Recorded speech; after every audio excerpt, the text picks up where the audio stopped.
Chapter 426. In the silence of the night, Dugu Xiao Yi's shout made Jun Mo Xie, who wasn't far away, shiver. He draped a long robe over his shoulders and rushed over to investigate. He asked and found out that Dugu Xiao's pet, Little White, had been missing ever since she had arrived in Tianfa. But it had mysteriously returned in the middle of the night. It must be known that it had taken them more than 10 days to travel to the Tianfa forest. At this moment, Dugu Xiao was naturally overjoyed by this unexpected turn of events. Guan and Dugu finally had the leisure to look at Jun Moxie after they had heard this. Jun Dashao had come in wearing a long robe. His 2 fair thighs were very eye-catching and had caused the 2 women to cry out in surprise. Their cries contained 30% surprise, 40% jealousy, and 30% unsure of what to say. Dashao's body could be said to be perfect after he had transformed from the Hongjun Pagoda. His body's toughness and proportions had reached the level of Mr. So-and-so. He wouldn't even need to reveal his face if he were to be placed on Earth. His body would be enough to charm thousands of women. However, there was always one place that was too perfect, or perhaps it could be said that the only place that the young master was dissatisfied with was that his skin was too white. Although it wasn't the kind of sickly white, but a very healthy color, it was still to the point where his skin was sparkling and translucent like snow. This point alone was enough to make Guan Qinghan and Dugu Xiao and the other beauties to feel jealousy. Little girl Dugu was relatively insensitive. She had asked the young master at least 10 times over the past few days what he had used to achieve such smooth, tender, and white skin. This had made the young master extremely gloomy. A grown man like him has skin that makes even beautiful women sigh in admiration. I don't know if I should be happy or depressed. Dashao had been accustomed to level 1 sleep when he had heard the little girl's cries. So, he had hurriedly rushed in after putting on his robe. The upper half of his body was fine. However, the lower half of his body wasn't in a state of decoration. The 2 women had been anxious to answer Dashao's questions. So, how could they not cry out in surprise now that they had calmed down? There were 4 women in this room. So, why were there only 2 cries? That was because only Miss Guan and the little girl had cried out in surprise. The other 2 girls, Mei Shuyan and Mei Qianqian, didn't even bat an eyelid in the slightest. However, Little White was much more well-behaved than before. It used to pounce on Jun Dashao as soon as it saw him. But it didn't dare to carelessly go up to him anymore. Instead, it practiced diligently. It would practice its claws in front of the 4 women when it had nothing to do. In fact, it seemed as if it was putting on a show. But it didn't know who it was putting on a show for. Dugu Xiao was a mischievous little girl. So, she started to shout. This little guy has finally become sensible. It's time for me to find a wife. The little girl had finished teasing her Xian beast. But she hadn't had the time to let out a sigh. It was obvious that her unintentional words had touched her heart. Then, Guan Qinghan also sighed. It was unknown whether this had triggered a chain reaction. The green-clothed girl, Qian Sun Serpent Queen, also sighed. Only the white-clothed girl, Mei Shuyan, didn't sigh. But she faintly coughed. They continued their journey the next day. However, their journey had sped up a lot. Jun Moxie had been suspicious about Little White's return this time. But he had thought that the Xian Beast Kings of Tianfa had specially sent Little White back. This kind of thing was too ridiculous. So, he had dismissed it with a smile. Perhaps Little White and Dugu Xiao have some kind of telepathy. Moreover, this kind of Xian beast's tracking ability is frighteningly strong. So, it's not surprising at all. Jun Moxie would go over to provoke Mei Shuyan on the way. He wanted to use this opportunity to provoke Guan Qinghan. Humph! You're ignoring me, aren't you? Look, I'm not any worse than you, right? So, hurry up and come. I'll be waiting for you in my bed. We'll cross the Phoenix and become a dragon. The spring breeze will come again at the Jade Gate. We'll have sex on Mount Wu. Anyway, hurry up. However, Mei Shiyan's reaction had made June Moxie understand the meaning of, there's always someone better than you. There's always a mountain higher than you. Miss Guan is cold enough. But she doesn't know that there's always an iceberg above the iceberg. Mei Shiyan is cold and indifferent. She frowns after a few sentences. Then, she becomes impatient, and orders him to leave. She's even colder than Guan Qinghan. Miss Guan would at most ignore you with a cold face. But Mei Shiyan would drive him away. Her attitude was as strict as the law. She would obey every order. She was more like an empress than an empress. Da Xiao's plan had been ruined by Mei Shiyan. But it hadn't been completely fruitless. One day, Guan Qinghan finally relented. She secretly told June Moxie that she wanted him to wait in the tent at night. She had something to say. June Moxie suddenly felt a burst of heat in his lower abdomen. Hard work pays off. Isn't this the case? It seems that this girl has some sense of crisis. She knows how to consolidate her position. June Daxiao found a place in the afternoon. He washed himself until he smelled good. Then, he put on a snow-white robe. It was soft and soft. It could reflect the elegance of a young man. In other words, it was the best way to show off. The curtain of night had quietly fallen. A cold cough was heard outside the tent. Well, the iceberg is here. June Moxie smiled complacently in his heart. He was very reserved. He used a very manly and elegant voice. He said in an unusually calm and steady manner, "Please come in." The curtains were lifted, and June Moxie's smiling face turned into a bitter melon. The person who had come in was Guan Qinghan. But the problem was that there was another person behind Guan Qinghan. It was Dugu Xiaoyi. Dugu Xiaoyi was also holding Little White in her arms. June Moxie suddenly felt like a deflated ball. At this time, even if he used his toes to think, he would definitely know that Guan Qinghan's arrival wasn't what he had expected. This made June Daxiao, who was burning with passion and lust, very disappointed. It was like a big basin of snow water had been poured into his leather collar on a cold day. He felt cold from the top of his head to the back of his heel. This time, we came to you for a serious matter. I had a discussion with Sister Xiaoyi. After getting along with you these days, we felt that the two girls you saved were not simple. Moreover, almost none of what they said was true. But why did they insist on joining our team? I'm afraid they have ulterior motives. How could you be so careless this time? Guan Qinghan's cold eyes stared at him. She said, "Don't you know that it's a troubled time to take in two girls of unknown origin? Why do you say that?" June Moxie secretly rolled his eyes. "Of course, I also know that these two girls have some unknown origin. But it's not as serious as you say, right? Don't look at that Mei Shiyan's arrogance. Maybe she's just trying to be diligent and play hard to get brother's attention. Maybe she's trying to get brother's attention. Emosia, I know that you've had a smooth journey recently. You've even defeated many experts from the Xiao family. You've been in the limelight recently. You can say that you're flushed with success. But people can be arrogant, but they can't be too arrogant. Didn't you notice the flaws in the way those two girls talked?" Guan Qinghan frowned and said, "Flaws? I also know that their words aren't true. But I haven't found any specific flaws. Sister, please enlighten me." Daxiao approached her with a calm face. "They claim to be from Tianxiang City. Moreover, they're the descendants of a drug dealer. Moreover, they know who you are. But they still took the initiative to come with you. This is a big flaw." Guan Qinghan snorted. "How is this a flaw? It's because they're also from Tianxiang City that they're willing to come with us. It's not strange that they know who I am. The Xiao family has already called me by my name many times. So, it would be strange if they didn't know who I am. They were in trouble with the Xiao family. So, I helped them out.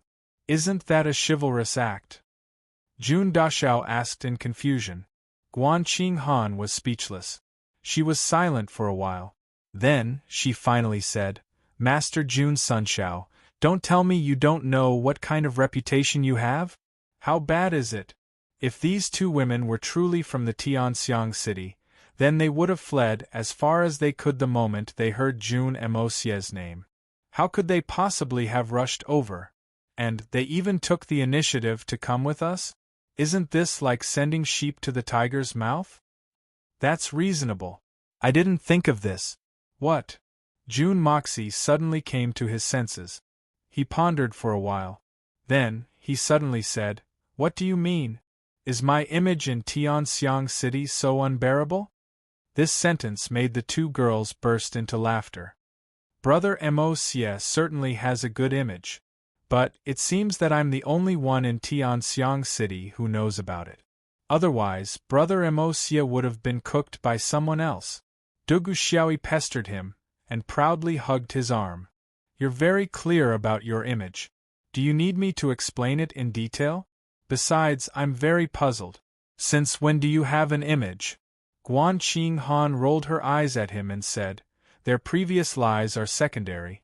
What I really mind is that they weren't being persecuted by the Silver Blizzard City's Shao family when we arrived.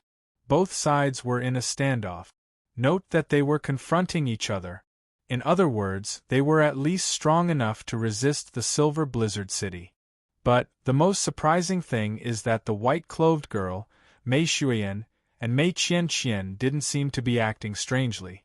Do you mean that they should have been protected by a powerful expert? Jun Moxie frowned. That's right.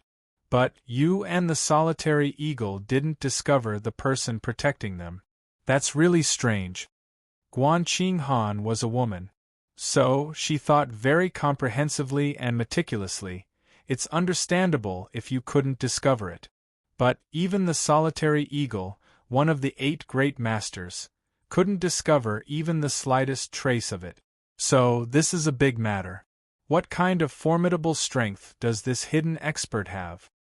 Jun Moxie crossed his hands and paced around the tent twice. Chapter 427. Yes. What else? Jun Moxie nodded. If this conclusion is true, then there's a new question. If they really have such powerful guards, why would they come to the barracks to seek so-called protection? No matter how powerful their guards are, don't forget that this is the barracks. If 2 weak women enter the barracks, then their guards will have to remain hidden. If someone has bad intentions, then their guards may not be able to rescue them in time. Guan Qing Han sighed. So, I think that they must have some kind of self-protection ability. Guan Qing Han raised her eyebrows. And you and the solitary falcon haven't been able to see where this self-defense ability is. This is strange. Jun Moxie nodded again. I'm even guessing that the mysterious power of protection comes from the 2 women themselves?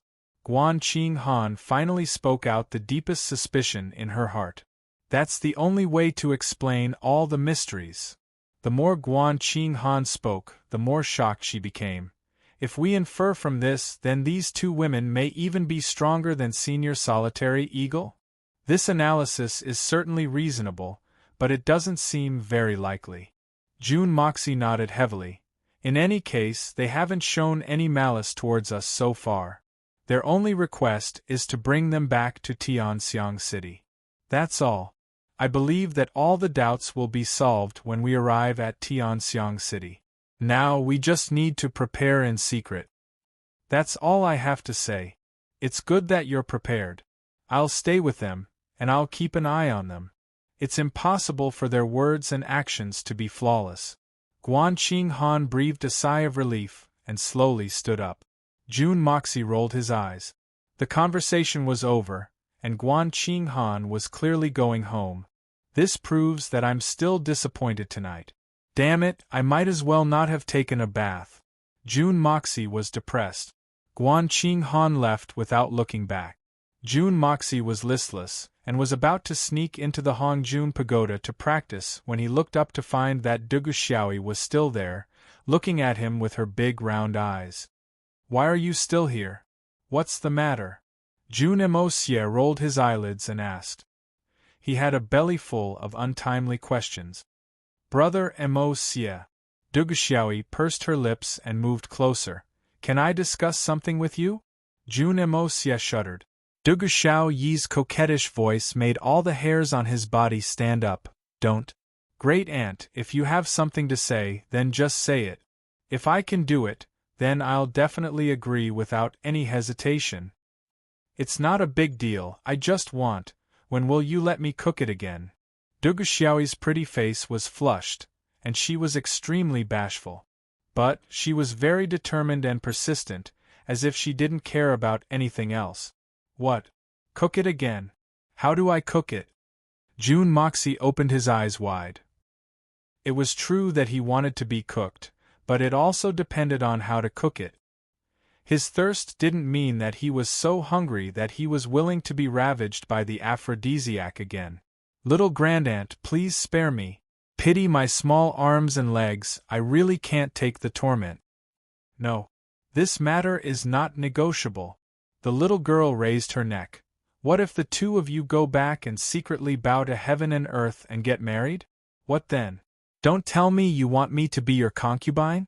If you don't agree, I'll force myself on you. Anyway, you can't not cook it. Be a concubine, force himself on her. Other than being tough, this girl's thinking was really advanced. Jun Dashao was completely defeated by her. You're still young, you can't handle that. Besides, that matter still needs to be discussed between our two families. Jun Moxie wasn't making excuses, but it was the standard big truth. Although he was only 17 years old, the thoughts of his previous life were deeply ingrained in his mind. Asking him to make a move on a 16-year-old girl, Jun Dashao still felt a little guilty. She was still a child. Say I'm young? You're only a little older than me, at most 1.5 years older than me. How am I young? I'm not young at all. Duguxiaoyi puffed out her chest, and suddenly there was a wave of turbulent waves. Jun Moxie was in the midst of his impulsive impulse, and suddenly he was stimulated to the point of nosebleed. Oh my God, are you trying to kill me? As for the family, there shouldn't be any difficulties. But today, Sister Mei Qian gave me an idea. Duguxiaoyi bit her lips and her face blushed. If that's the case, there definitely won't be any obstacles between the two families. Huh? What? Jun Moxie scratched his head. She told me, as long as I go back with a big belly, then there won't be any problems.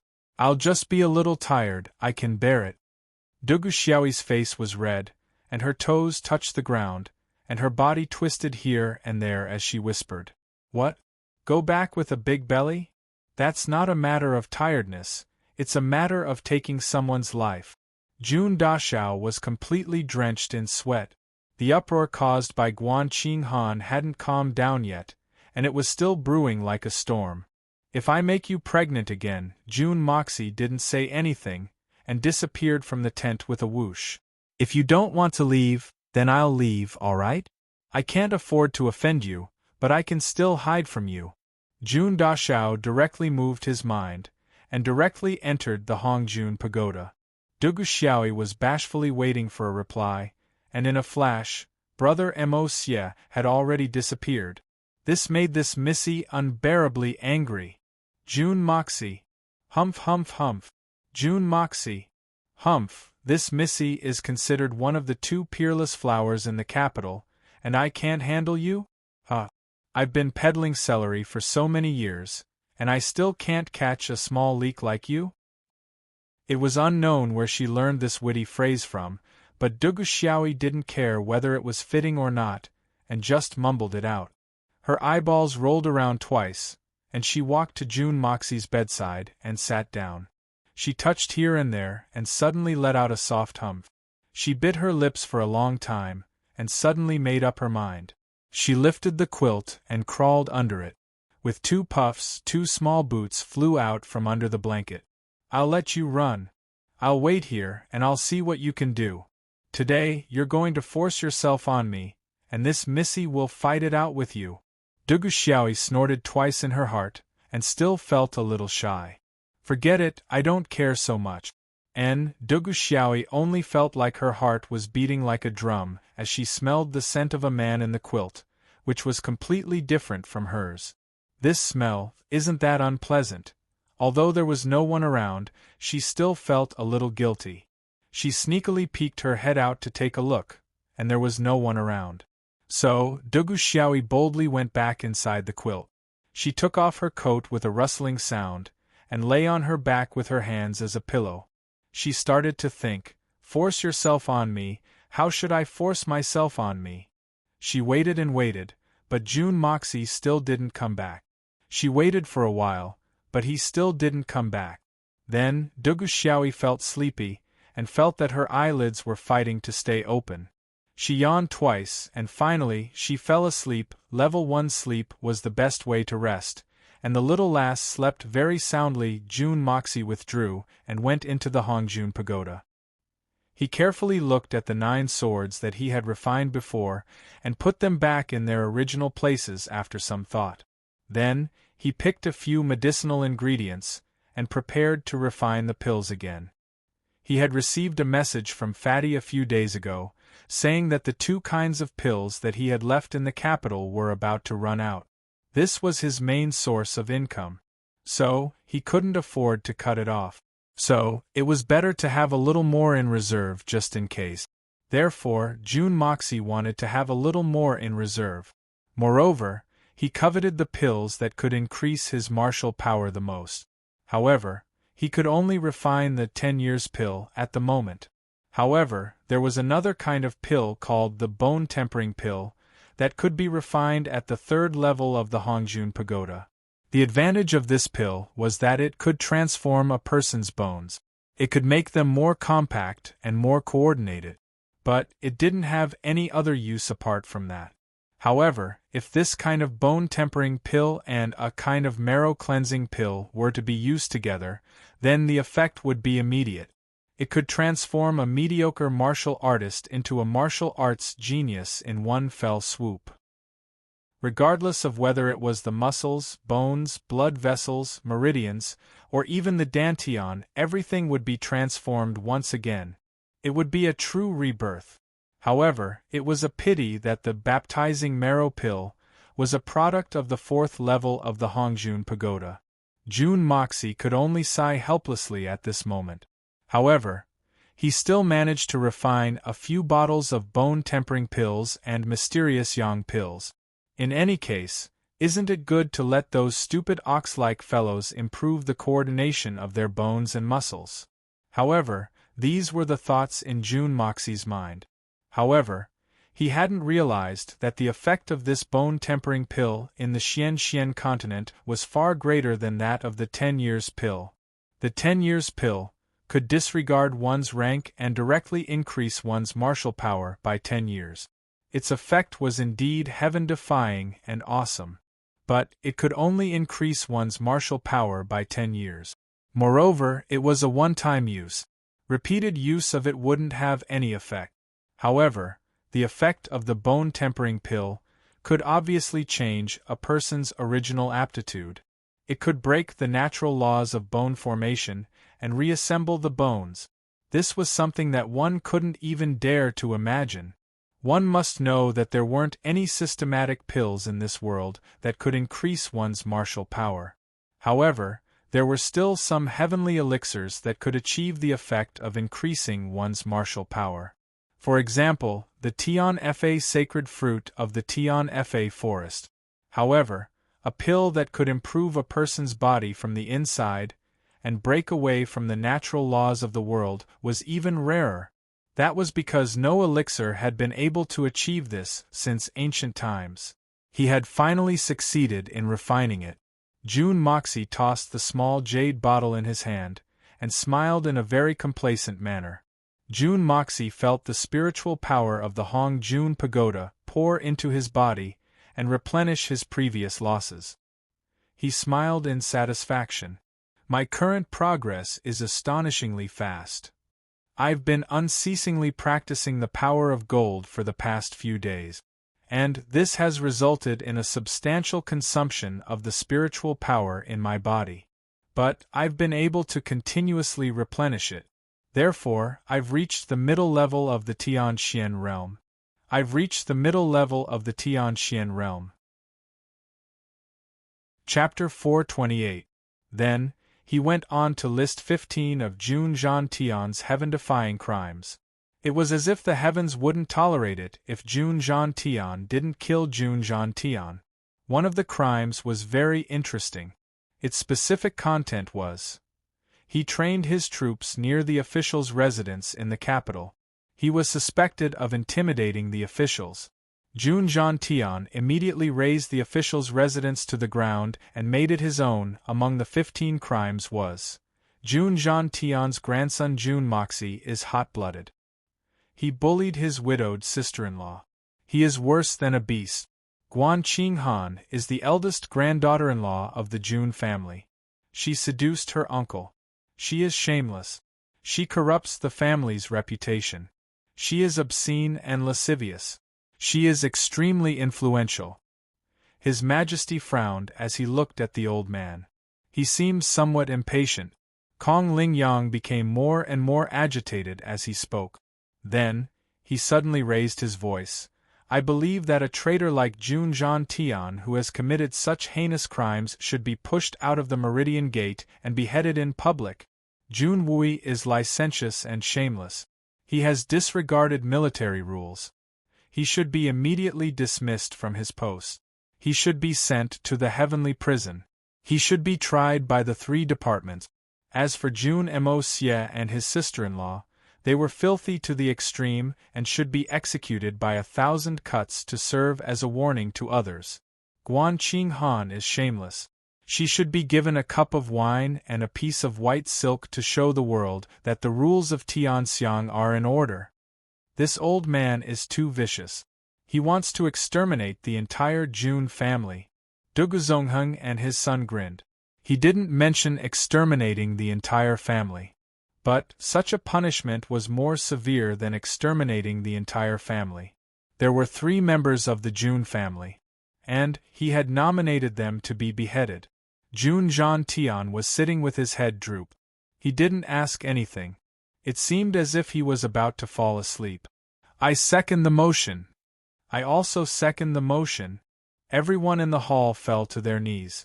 They were asking the emperor to severely punish the Jun family. Many of the aristocratic families were hesitating. They were watching the wind. The king frowned harder and harder. Your Majesty, this official believes that Jun Zhantian has been shielding his own people for the past few years, and has long since lost his position and demeanor as a pillar of the empire. If we can take this opportunity to eradicate the Jun family, and restore discipline to the imperial court, then it would be a great thing for our Tianxiang's 10,000 years of foundation. Grandpa Jun couldn't help but raise his eyebrows at the person who had spoken. He knew that there would be people who couldn't help but hit him when he was down, but he didn't expect that the first one to stand out would be him. The head of the Song clan, an imperial general, a marquis of the first rank, Song Dihai. Marquis Song's words are reasonable. This subject agrees. The head of the Meng family, Meng Yue, stepped forward, his face filled with grief and indignation. Jun Zhantian is now a malignant tumor of the empire. It will be difficult to bring peace to the world if we don't get rid of him. It will be difficult to bring order to the imperial court if we don't get rid of him. It will be difficult to convince the people of the world if we don't get rid of him. Your Majesty, please make up your mind and make a decision soon. Your Majesty, please make up your mind and make a decision soon. Everyone shouted in unison, and prostrated themselves on the ground. The 7 aristocratic families of the capital had gathered here today. The Murong family had always remained neutral, and the Tang family had always been on the same side as the Jun family. However, the other families had stood against the Jun family. However, the Jun family's biggest political enemy, the Li family, hadn't made an appearance in this attack. This matter is of great importance. We'll discuss it tomorrow. The emperor shouted in a deep voice, "Everyone, please rise." The emperor was about to withdraw from the court when he heard old Master Kong's voice. Your Majesty, please stay. Your Majesty, please stay. We hope that Your Majesty will make a decision soon. This matter can't be delayed any longer. Indecisiveness will only lead to chaos. Your Majesty is wise and powerful, so you should understand this principle. Kong Ling Yang didn't get up and took the lead in shouting slogans. His meaning was very clear. We won't get up if you don't deal with the Jun family today. The Emperor's brows tightly wrinkled as he gritted his teeth. I'm feeling unwell. The court is dismissed. Then, he flicked his sleeves and ran away like a wisp of smoke. It's none of my business if you want to kneel or not. You want to threaten me with this? You must be out of your mind. The Emperor also wanted to use this as an excuse to deal with the Jun family. But he didn't dare to. He was the Emperor of a country. So, he thought much further than most people. Perhaps these rotten scholars couldn't think of it. Or perhaps they had thought of it, but didn't think that it was a big deal. However, the Emperor knew that the Jun family's 4 marshals had great influence in the military. He didn't even need to use his knees to think that if he were to make a move against the Jun family today, then he wouldn't even be able to touch Old Man Jun. In fact, he believed that there would be news of a mutiny before dawn. In fact, there would be at least 5 or 6 such news within 3 days. Then, what would happen to the Tianxiang kingdom? Moreover, how could the Jun family be dealt with so easily? What kind of joke is this? I would have dealt with it long ago if I could. Why would I wait for you to submit a memorial? The Emperor left in a violent rage. And the ministers also withdrew from the hall. Jun Zhantian was in a daze in the main hall. But, he was brimming with energy as soon as he came out. However, Jun Zhantian didn't care about these rotten scholars who were trying to impeach him.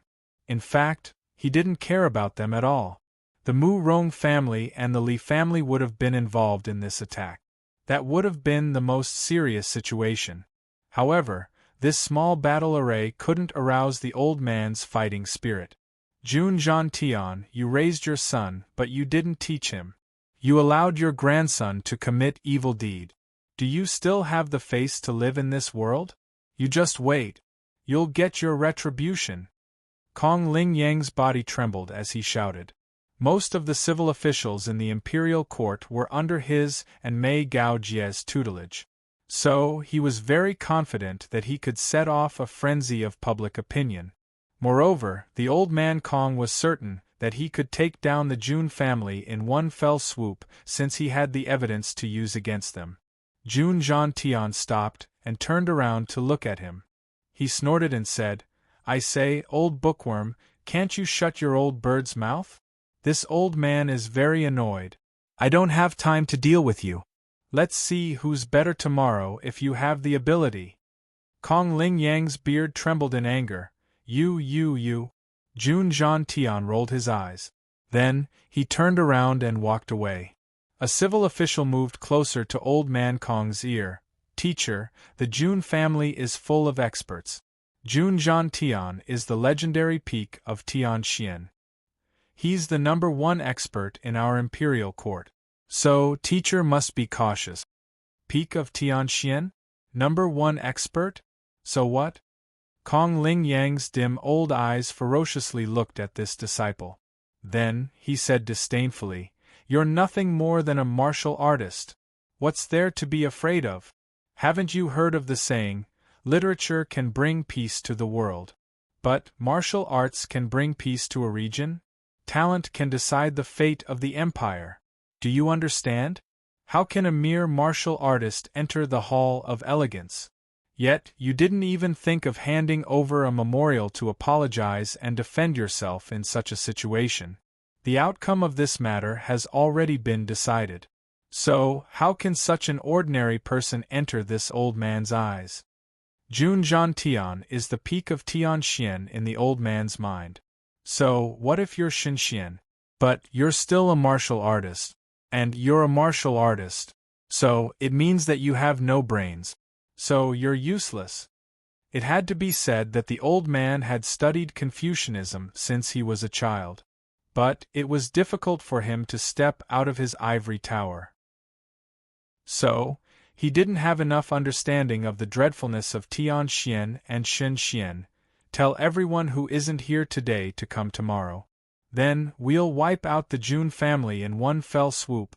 Kong Lingyang snorted coldly and said, also, all the high-ranking officials of the border regions must urge them as soon as possible. We must create the greatest public opinion in the capital. This teacher won't allow such a filthy thing to exist. How can such an unscrupulous and shameless family exist in Tianxiang? What qualifications do they have to stand tall in the imperial court? Today's momentum seems big. But it's still not enough for the Jun family. Lord Meng, you'll have to go to Imperial Preceptor Li in person. Kong Lingyang turned his head and said, Don't worry, Master. I won't shirk my duty. Meng Yue patted his chest and guaranteed, The Grand Preceptor has been unhappy with the Jun family for a long time. So, this business will go smoothly. Ha! Everyone looked at each other and laughed. In the distance, what do you think? Murong Fengyun asked Dugu Zongheng. Great General Dugu Wudi silently followed behind the two old men, his rough hairy face constantly twitching. How about it? Don't you see that old man Jun doesn't seem to care at all? Those pedantic scholars have nothing better to do. What a bunch of idiots! Dugu Zongheng raised his head in disdain. Let that old man Jun Zhantian push them down on the bed one by one. I guarantee that they won't be able to attend court tomorrow. Murong Fengyun was infuriated. You're the head of a clan, can't you speak more elegantly? Elegant? The word refined is better than the word refined. Dugu Zongheng spat out a mouthful of saliva. I'm a general. Since when have you ever seen a general fight in a refined manner? You're just blowing your own horn. It's this old man's fault. I told you to be refined, that was a big mistake. Murong Fengyun was full of regret, but I'm asking, how confident are we in this attack? Old Man Jun is as stable as Mount Tai, but Old Master Kong's side is also very powerful. Can Old Man Jun really withstand it? Why can't he withstand it? I'll be honest with you, those pedantic scholars don't have any confidence. Dugu Zongheng snorted twice and looked at the other group of civil officials with disgust. It would be a huge joke if these fellows could topple Old Man Jun. If this attack succeeds, I'll immediately castrate myself, put on a skirt, and get married. F***ck. Murong Fengyun cursed. I won't marry. Get lost. Old Murong, I ask you, which side are you on? Are you trying to sit on the fence again? Dugu Zongheng glared at him. So what if I'm sitting on the fence? Safety first. You asked me, what are your plans? Murong Fengyun narrowed his eyes like an old fox. Do you think I can stand in the middle like you? Naturally, I'll be tied to Jun Zhantian. Who wants to stick with those pedantic dogs? Dugu Zongheng grinned. Besides, our families are relatives by marriage. What? Relatives by marriage? Murong Fengyun was shocked. When did this happen? Bah! Don't mention it. Our family is unlucky. Dugu Zongheng became angry at the mention of this matter. He turned around to look for trouble with his son, but Dugu Wudi was very obedient. He had already run away the moment he heard about this matter. The old man turned around, but there was no one there. He couldn't help but curse, bastard. Just you wait, you little bastard. I'll deal with you twice if you don't let me vent my anger now. Chapter 429. Today's first update. Second update in progress. The Li family. The Grand Preceptor Li Shang was sitting in his armchair. His face was covered in wrinkles. The Grand Preceptor's health had been deteriorating day by day. He was no longer as good as he was before. Yuan, what do you think our Li family should choose this time? The Grand Preceptor looked at his grandson. Li Yuan had black hair and a white robe. Her face was like jade, and the scar on her face had disappeared at some point. She smiled and said, Grandfather, your master is joking with me again. This isn't the best time to deal with the June family. It's best for our Li family to stay out of this. You're also worried about June Jean-Tian? The Grand Preceptor's eyes revealed a complicated expression. No, I'm not worried about June Jean-Tian. Nor is it the blood general Jun Wui. It's the June family's third young master, Jun Moxie. Li Yuran sighed. She seemed a little lonely. June Jean-Tian is old and ruthless.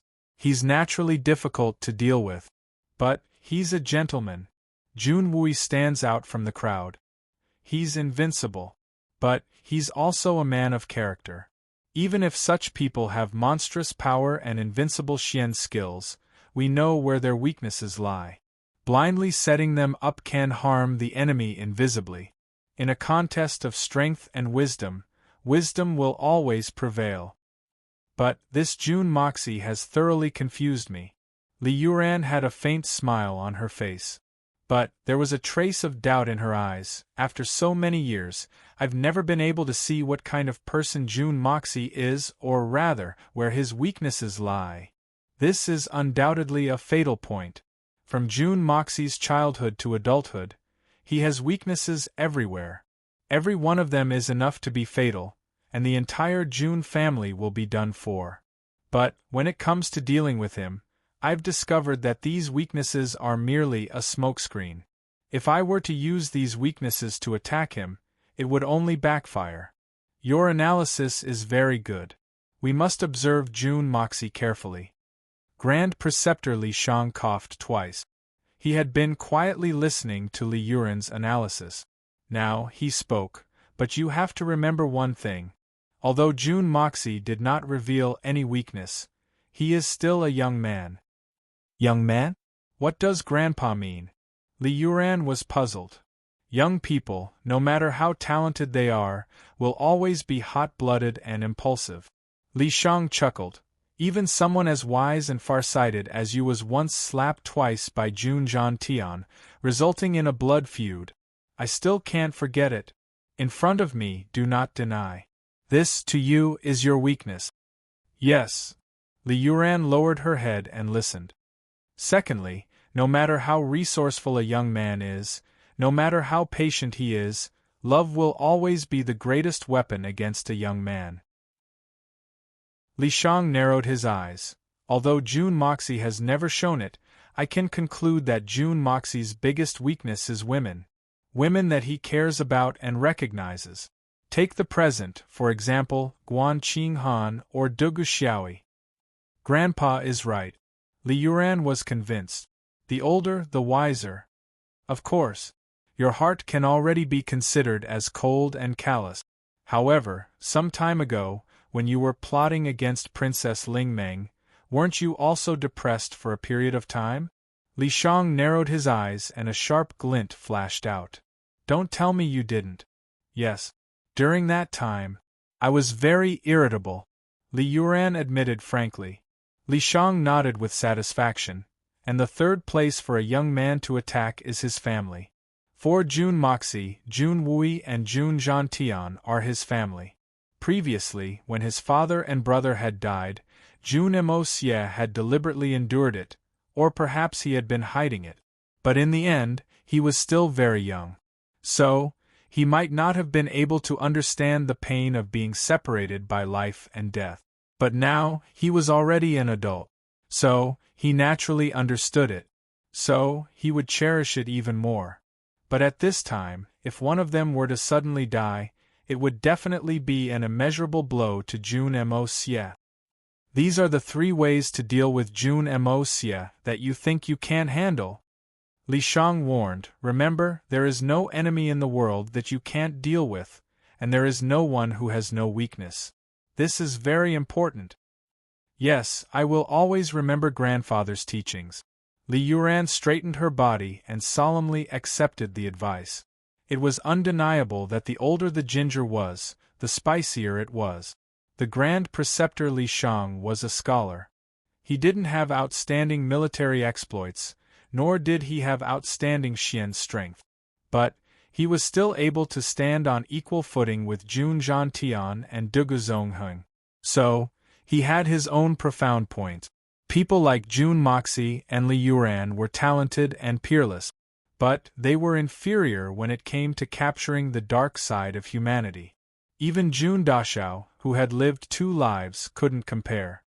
Yuran, June Mo still needs to be taken seriously in addition to the 3 weaknesses he had mentioned a moment ago. The Imperial Preceptor Li spoke in a leisurely manner. Is there another weakness? Li Yuran was naturally interested. You can say that. In any case, you will not make a mistake if you treat him seriously in the future. That weakness is June Moxie's character. Grand Preceptor Li Shang flipped through the thick documents on the table in front of him. The documents were a foot thick and there were 3 stacked. They were June Moxie 1, June Moxie 2, and June Moxie 3. It was obvious that these documents were all about June Moxie. All of June Moxie's actions, including eating and going to the toilet, were also recorded. Moreover, the analysis of professionals was also interspersed in these documents. Many a little makes a mickle, and it had converged to such a scale. June Moxie's character? Li Yuran frowned. She seemed to be deep in thought. June Moxie's character and ability had never entered the scope of our vision. We would only think of him when we could make use of him. But we started to collect relevant information about him 3 months ago. Then we gathered all the information. Then more than 30 strategists discussed it together and wrote it down. But we didn't expect that our information would surpass that of any of our opponents. But we couldn't find any of his weaknesses even with such detailed information. I, Li Yuran, really admire him.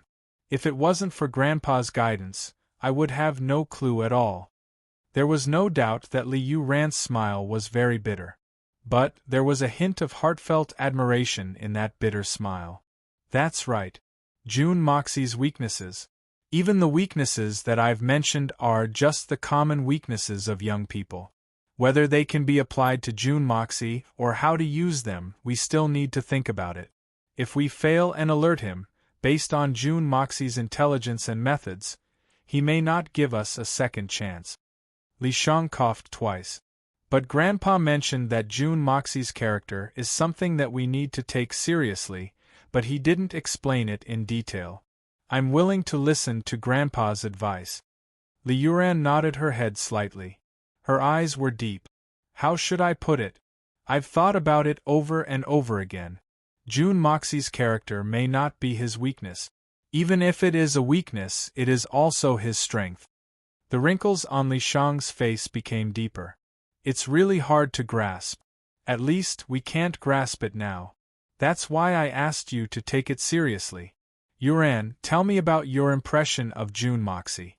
Based on your understanding of him, what is his character? June Mo, he is undoubtedly very wild and arrogant.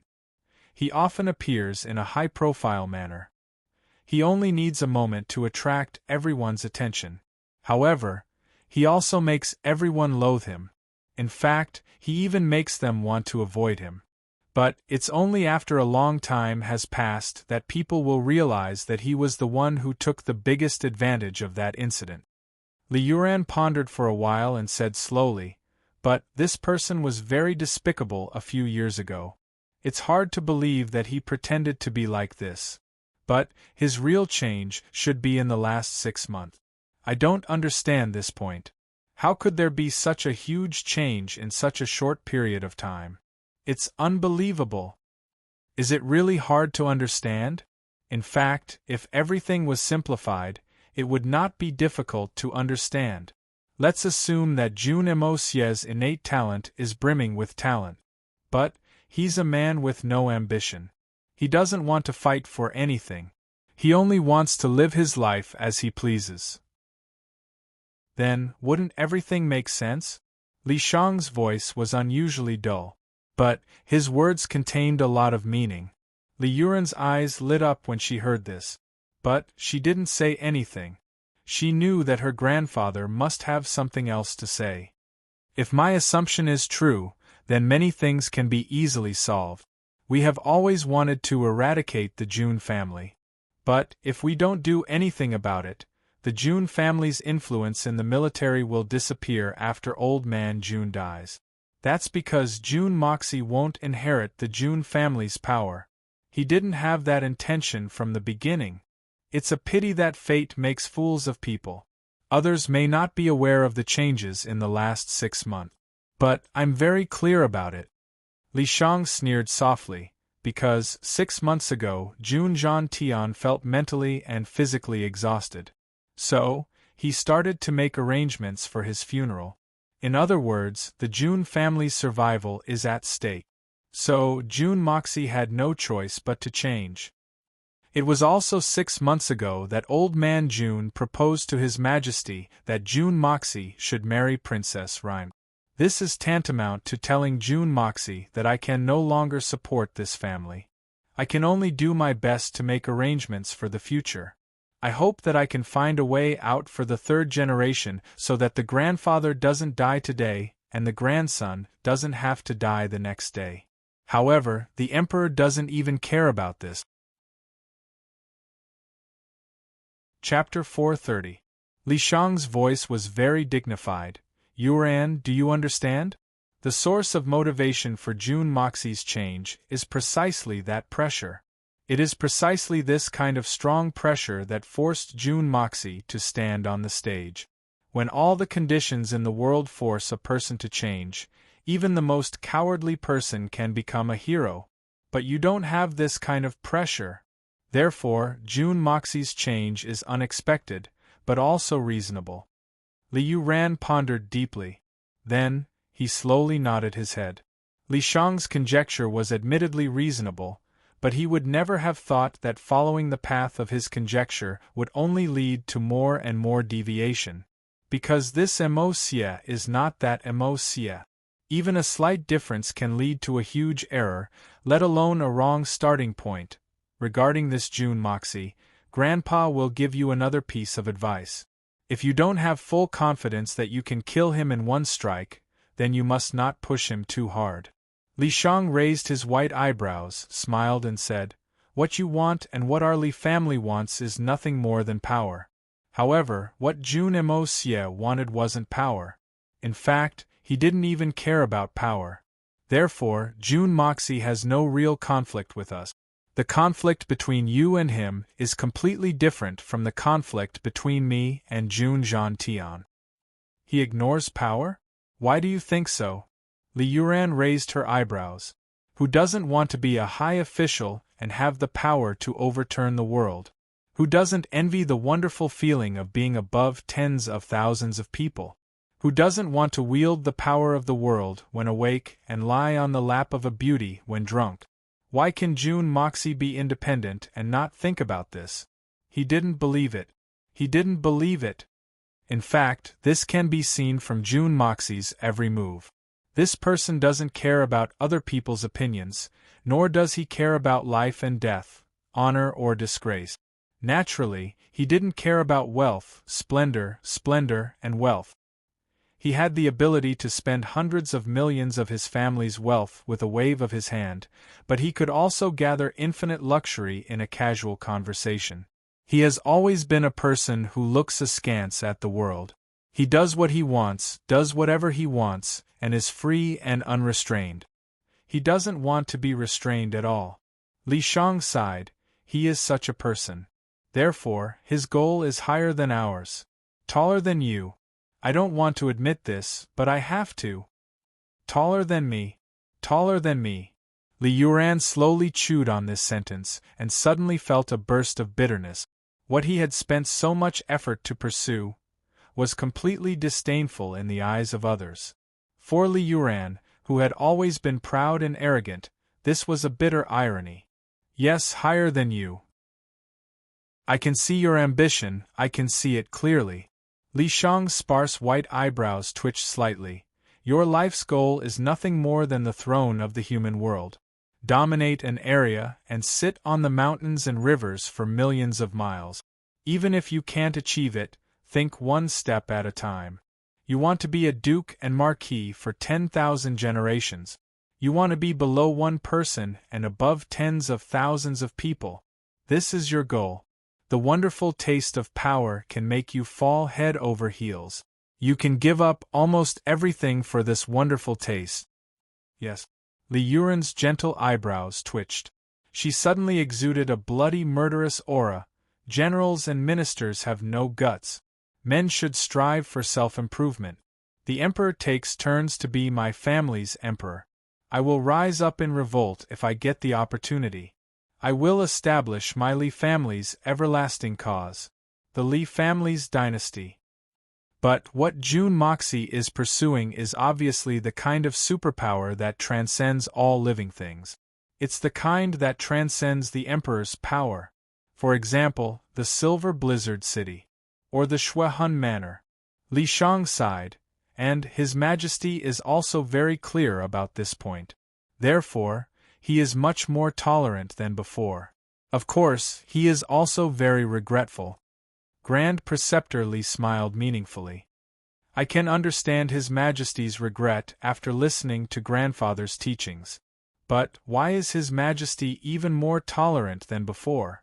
Could it be that His Majesty wasn't tolerant before? Li Yuran was puzzled. There seems to be an inside story here. Grand Preceptor Li smiled, but didn't answer. He said, "This is what you get for what you sow. Our Li family and the Jun family only have an old grudge between me and Jun Zhantian. Apart from that, there is no other conflict. And we are already old." "Grandfather, you mean?" Li Yuran was somewhat puzzled. From Grandfather's tone, can it be that such a huge hatred has been going on for 3 generations? Is he going to let it go? "Yuran, you must remember that you must deal with people like Jun Moxie when it comes to dealing with the Jun family. That is, unless you have 120% assurance that you can exterminate his family in one fell swoop. Then, you must personally witness Jun Moxie's corpse in front of you." Li Shang closed his eyes. He seemed somewhat tired as he continued, "Only then can you act. Otherwise, don't act blindly without thinking. Then, this time's attack, we..." Li Yuran lowered her head. Her soft hair draped over her shoulders, and covered her face. So, she couldn't see her grandfather's expression. Li Yuran was shocked in his heart. His grandfather's words just now were exactly the same as what he had just said. Don't push him too hard if you don't have full confidence that you can kill him in one strike. These words had the exact same meaning. And Grandfather had emphasized it twice. What does this mean? Li Yuran understood it very well. This shows that Grandfather believes that I can't withstand Jun Moxie's counterattack.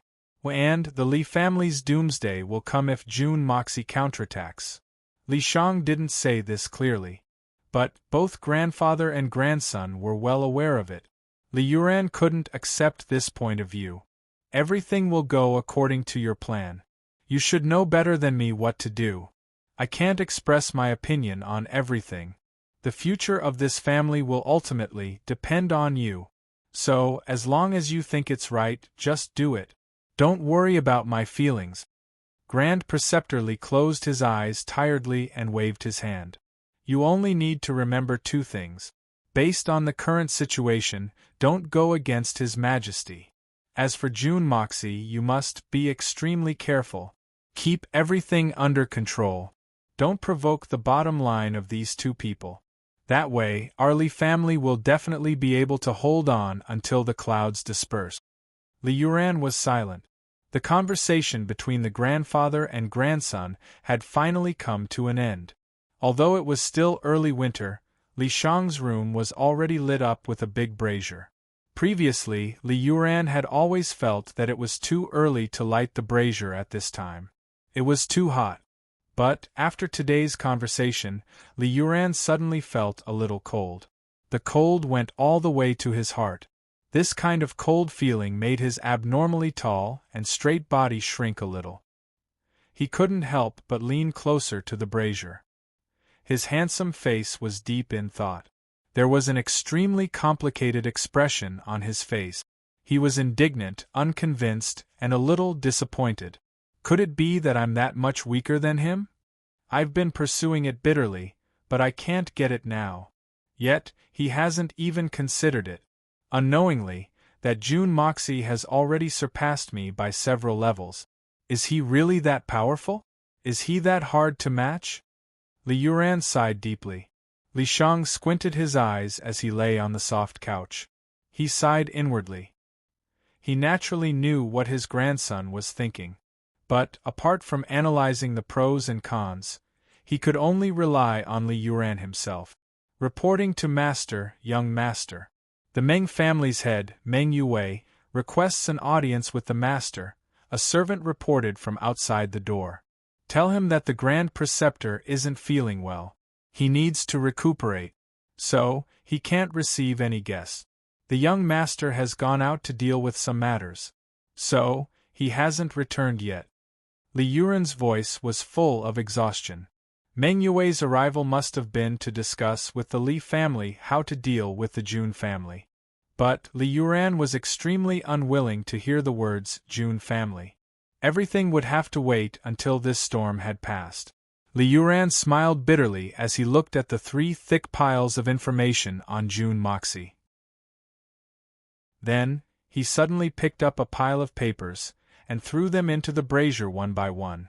The flames in the room suddenly burned fiercely, and the embers shot up high. The temperature in the room also rose. But Li Yuran's face became more and more perplexed. The light from the fire caused his handsome face to turn red, which added a bit of strangeness to it. The sound of flapping wings could be heard in the sky. Then, someone reported, "Young Master, there's news of the return of the Southern Heaven City's army." Li Yuran threw the papers into the brazier one by one. His movements were neither fast nor slow. Then, he said in a dull voice, "Come in. Read it." Yes. A big man cautiously walked in. He bowed and opened the letter in his hand. Then, he read, "On the 9th day of the army's return, the Silver Blizzard City's Shao family's second elder, Shao Buyu, led 5 strong Shen Xian experts. The Snow Peak's 7 swords and 2 Tian Xian experts blocked the way. Shao Han fought to the death against Jun Wui." The Grand Preceptor Li's eyes suddenly opened, and he sat up. Li Yuran also stopped throwing the papers into the brazier. She became completely quiet. The big man jumped in fright and didn't continue reading. Continue reading, Li Yuran clenched her teeth. Jun Wui defeated Shao Han, and Shao Han was crippled. The Silver Blizzard City's 7 swords joined the battle, but they were stopped by Solitary Eagle, one of the 8 great masters. Both sides fought. Shao Buyu fought against Jun Moxie. Shao Buyu fought against Jun Moxie? Li Yuran's body trembled as she suddenly raised her head. Yes, Shao Buyu fought against Jun Moxie. But, he couldn't win. Then, he was plotted against by Jun Moxie. So, he took off his clothes and danced in public. Then, he committed suicide out of shame. Jun Moxie beheaded Shao Fengwu. Then, he severed the legs of the Silver Blizzard City's 8th and 9th elders. Then, he pierced the chest of the Shen Xian's 6th elder. Finally, Jun Moxie fought against the 4 Shen Xian's great masters. And he won. The people of the Silver Blizzard City. But Li Yuran didn't listen to a single word of the report. She only felt a heavy shock in her mind.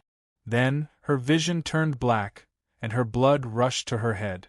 The only thing left in her mind was this: Shao Buyu fought against Jun Moxie. But, he couldn't win. Then, he was plotted against by Jun Moxie. So, he took off his clothes and danced in public. Then, he committed suicide out of shame. Jun Moxie beheaded Shao Fengwu. Then, he severed the legs of the Silver Blizzard City's 8th and 9th elders. Then, he pierced the chest of the Shen Xian's 6th elder. Finally, Jun Moxie fought against the 4 Shen Xian's great masters. And he won. Jun Moxie fought against the 4 Shen Xian's great masters. And he won. Jun Moxie fought against the 4 Shen Xian's great masters. And he won. It seemed as if a thunderclap was ringing in her ears. In fact, she felt as if her soul had left her body and was floating in the clouds. Li Yuren's body swayed. Then, a large pile of documents fell from her right hand and fell into the brazier. The thick pile of papers had suppressed the raging flames in the brazier, and thick black smoke had started to rise from it. Chapter 431. Li Shang's dim old eyes opened wide, and he didn't move for a long time. The room was filled with choking smoke. The three people rushed out of the room after a long time. They lifted the curtain, and thick smoke soared into the sky. It seemed as if there was a fire. The servants and guards rushed in with buckets of water. Li Yuren coughed a few times, and then returned to normal. She looked at the rising smoke, and didn't speak for a long time. Li Shang took the eagle's letter, and carefully read it from beginning to end. His complexion was unusually dignified. After a long time, the Grand Preceptor Li Shang slowly raised his head, and looked at the thick smoke and the gloomy black clouds in the sky. He sighed and murmured, "I've tried my best to overestimate him, but I've still underestimated him. The heavens are destined to change." Li Yuren's complexion turned ugly, and she murmured, "Battling the fourth Xin Xian. Battling the fourth Xin Xian." This carefree young master had always been calm and composed, but today, he had lost his composure for the first time in his life. At the same time, all the major forces and aristocratic families, including the royal family, had also received the news through their own intelligence network. The words and sentences used were similar, but they were all talking about the same thing. Tianxiang City had once again experienced an earthquake. It was earth-shattering, earth-shaking, and even earth-shaking. The news of June Moxie's shameless behavior had caused an earthquake when it had been spread back to Tianxiang City. And that earthquake hadn't subsided even now. Moreover, the influence of this incident had continued to expand under the manipulation of some people. The repercussions were getting bigger and bigger, and the voices of insults were getting louder and louder. Almost half of the people in Tianxiang City were waiting for that shameless guy to come back, and they were going to teach him a lesson. They were going to curse him to death. Even if they couldn't curse him to death, they were going to drown him with their spittle. The current June Moxie's reputation in Tianxiang City was even worse than that of June Moxie before he had crossed over to Tianxiang City. It was a synonym for shameless, dirty, despicable, filthy, and vulgar. Even Guan Qinghan was implicated. The streets and alleys, tea-houses and taverns were all praising this adulterous couple and cursing them. It had to be said that the effect of the group of civil officials was very effective. The masses who did not know the truth were indeed easy to incite. After all, this kind of thing was destined to be unacceptable under the background of this era.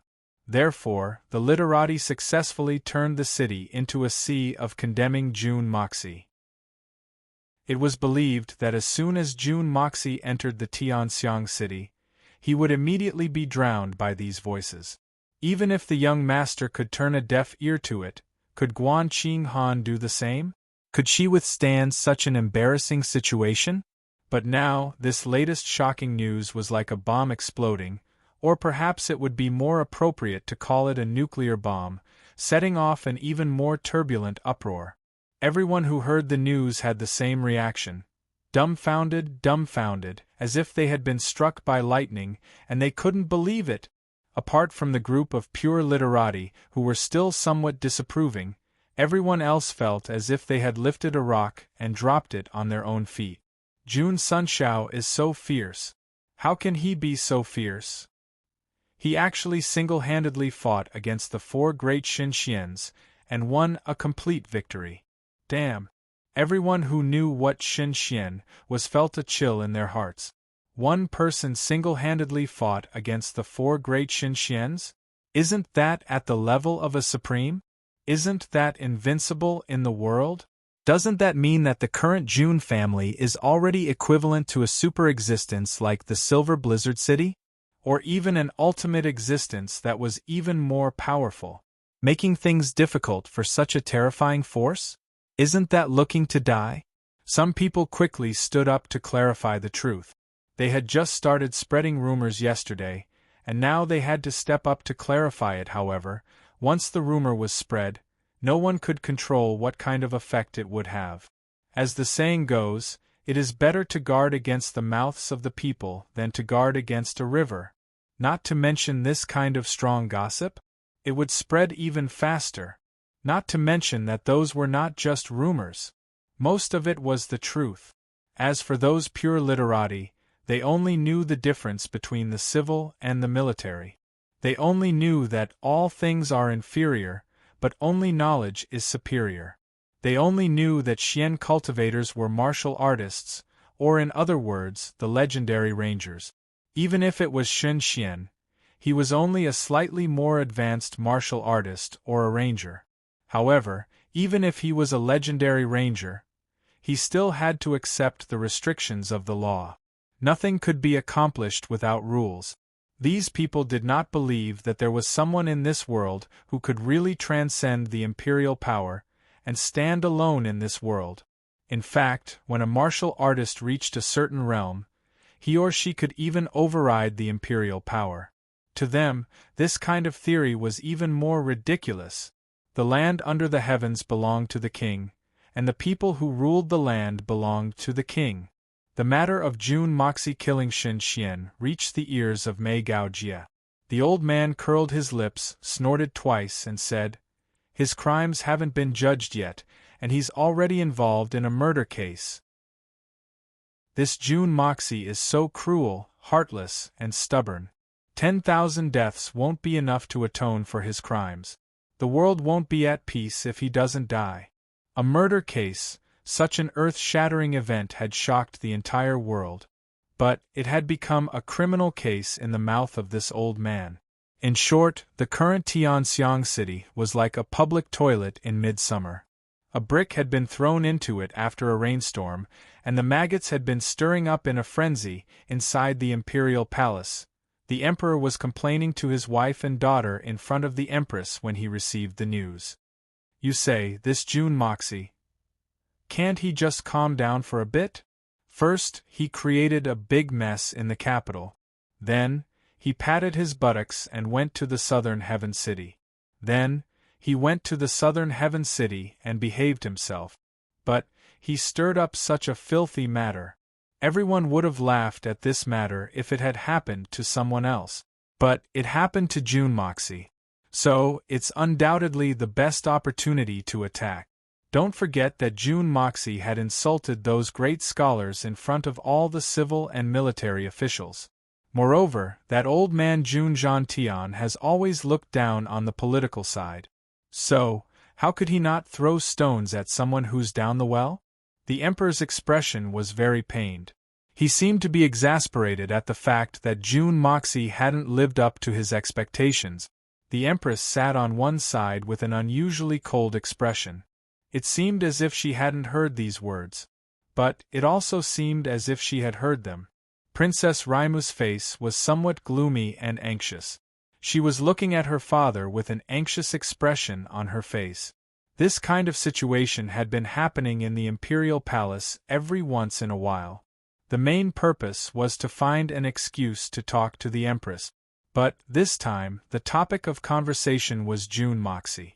And the result was the same every time. The empress's face was cold. She was like an ice sculpture. She didn't say a word. Then, the emperor would sigh and leave after he finished talking. Ever since Princess Raimu could remember, she had seen her father and mother like this. In her heart, she felt that her father was very pitiful. He had lived like this for more than 10 years. How could he continue living like this? No matter what, her father was the monarch of a country. He had humbly fawned on a woman for 10 years. Such infatuation should be enough to prove everything, right? But her mother hadn't changed at all. Why? Uncle Yi was also very pitiful. Her father was also very pitiful. Princess Raimu was very sympathetic towards these two infatuated men. She didn't even know what she should do. She didn't know which side she should stand on. How long had this situation been going on? The emperor only knew that it had been a long time. It was so long that he had forgotten the date. But the empress remembered it clearly in her heart. Originally, she was also the mother of the world, and the husband and wife treated each other with respect. However, after little Ling Meng was born, the emperor was so happy that he got carried away. Finally, in a drunken stupor, he said something that the empress should never know. That was the real reason why Yi Gohan's family was exterminated. Since then, the Cold War between the emperor and the empress had lasted until now. But there was still no sign of thawing. Perhaps there would never be a day when the empress would thaw. This time was no exception. The emperor sighed. Finally, he finished his words. Seeing that his wife still didn't respond, he stood up and was about to leave. He was used to it. It would be strange if the empress really responded to him. But this time, it was really out of his expectation. A strange thing happened. You don't need to tell us what June Moxie is like in the capital. Everyone knows it. But he went to Tianan because you sent him to die. Now, you are talking as if you are innocent. Your Majesty, why do you always use this kind of method to show yourself? Can't you use another method? The Empress said slowly. The Emperor turned around like a whirlwind. What did you say? Do you know what you are talking about? Of course I know what I am talking about. I am saying that you can't be so shameless. As the monarch of a country, don't you think it will damage your image by doing this? A real man dares to take responsibility for what he has done. Can you be called a real man now? The Empress said slowly and clearly. The Emperor was surprised. She had never responded to his words before.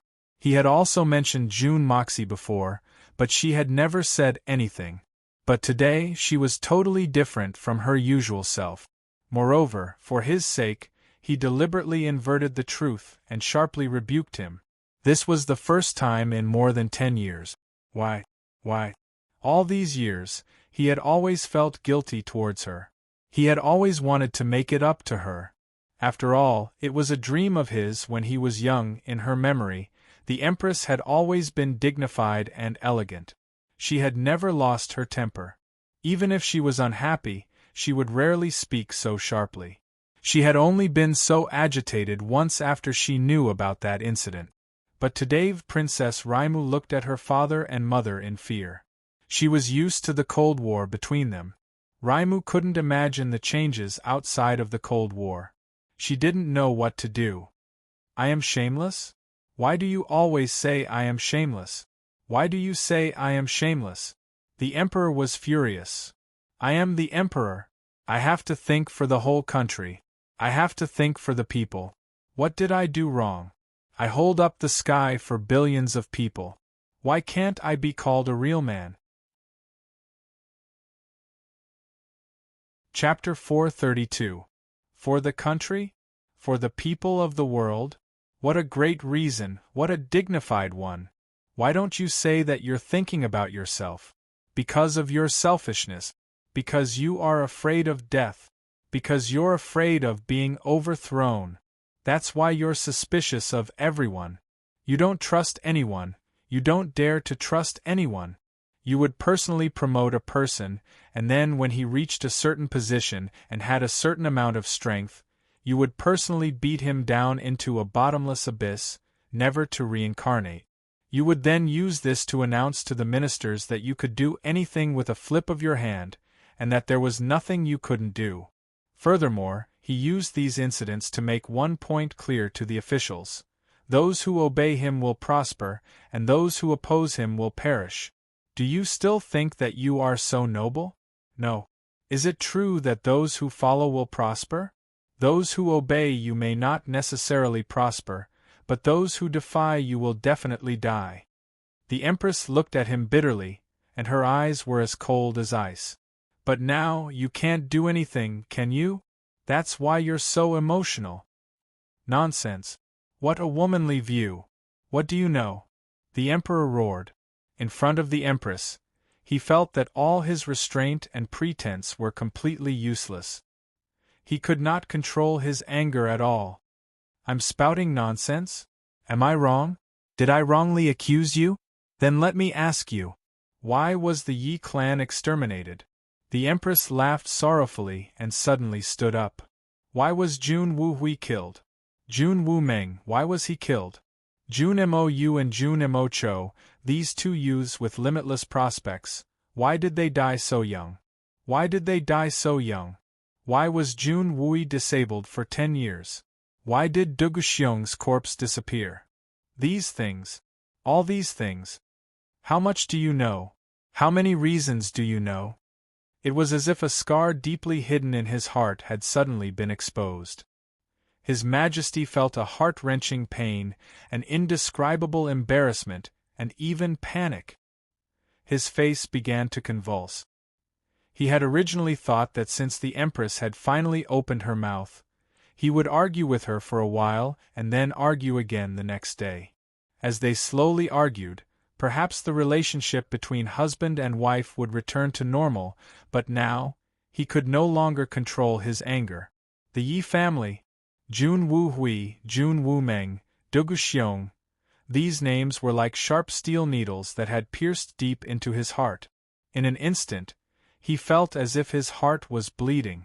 The pain seeped into his bones. If it had been someone else asking this question, the Emperor could have dismissed it with a laugh or avoided the question and covered it up easily. But it was Murong Xiao Xiao who asked this question. The person he cared about the most, the woman he loved the most. A woman of his dreams.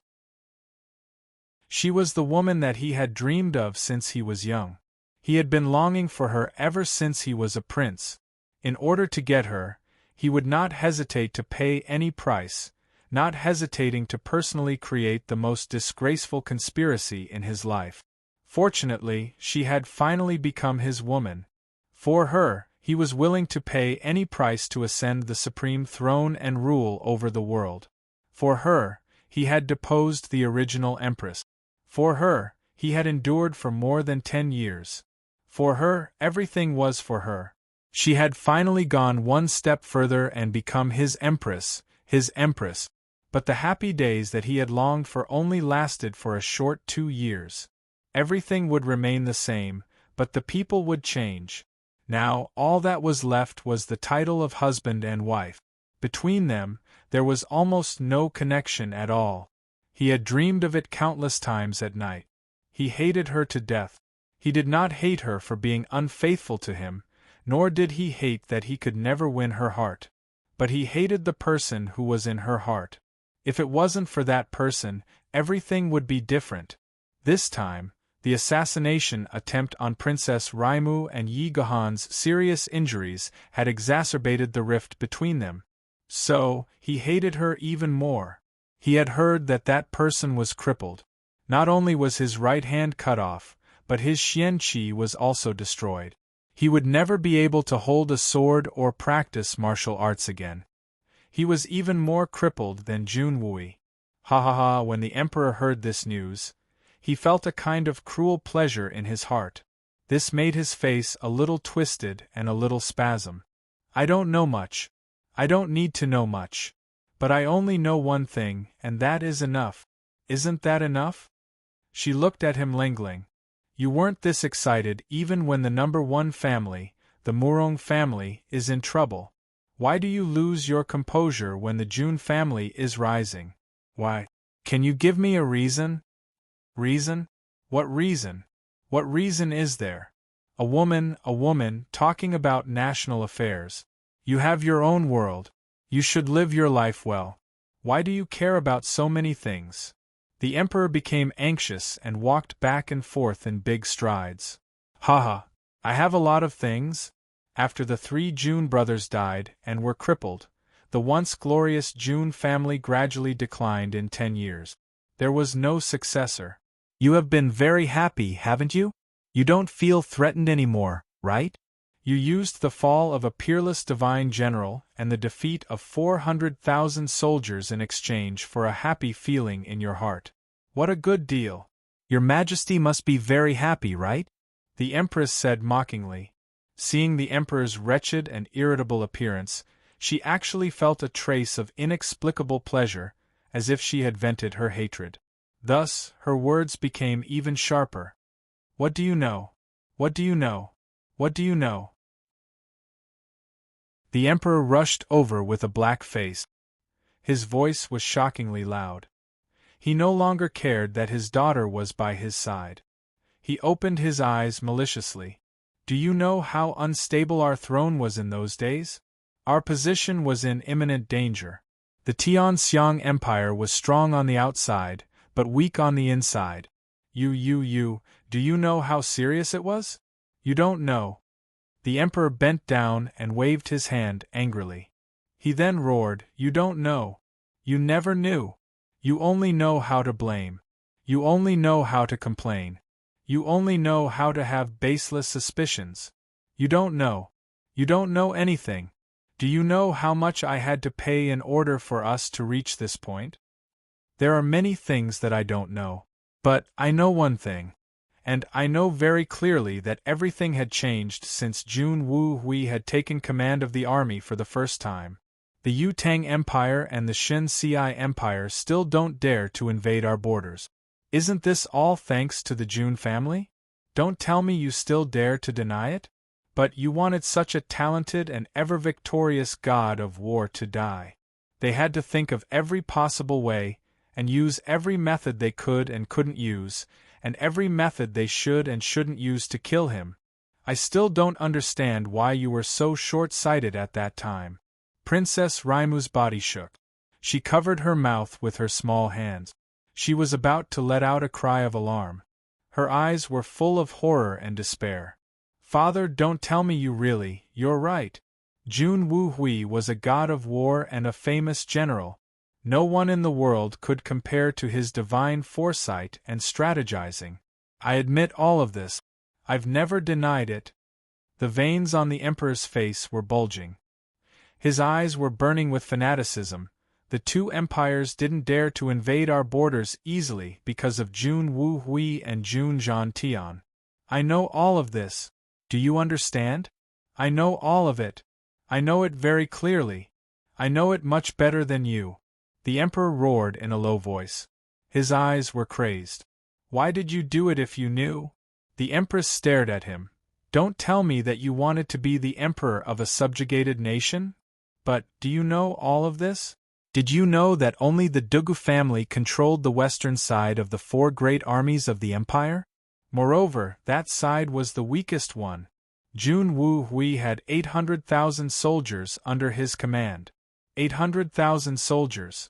Do you understand the concept of 800,000? Do you understand? You don't. Jun Wu Meng had 500,000 soldiers. Jun Wu Yi had 250,000 soldiers. Jun Zhantian was the Grand Marshal of the Empire. Do you know what this number is? Do you understand what it means? The Jun family's four commanders controlled more than 1,550,000 soldiers. And the Empire only had 2,600,000 soldiers at that time. The Dugu family had 250,000 soldiers, and the Murong family had 200,000 soldiers. Then, there was the Imperial Army, and even the Jun family's descendants in the Imperial Army. What does this mean? Do you understand? You still don't understand.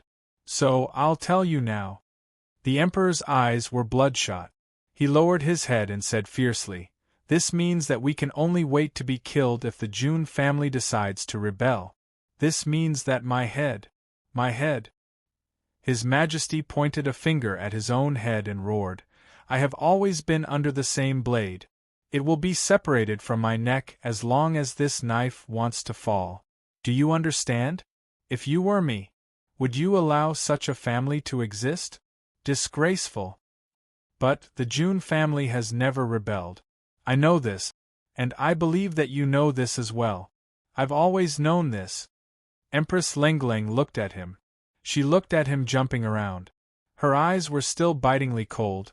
The Tianxiang Empire would have belonged to the Jun family if the Jun family really wanted to rebel. Do you deny this? Do you deny it? They are loyal and good people. So, why are you unable to sleep or eat well because of them? Do you want to get rid of them? Chapter 433. You just said it yourself.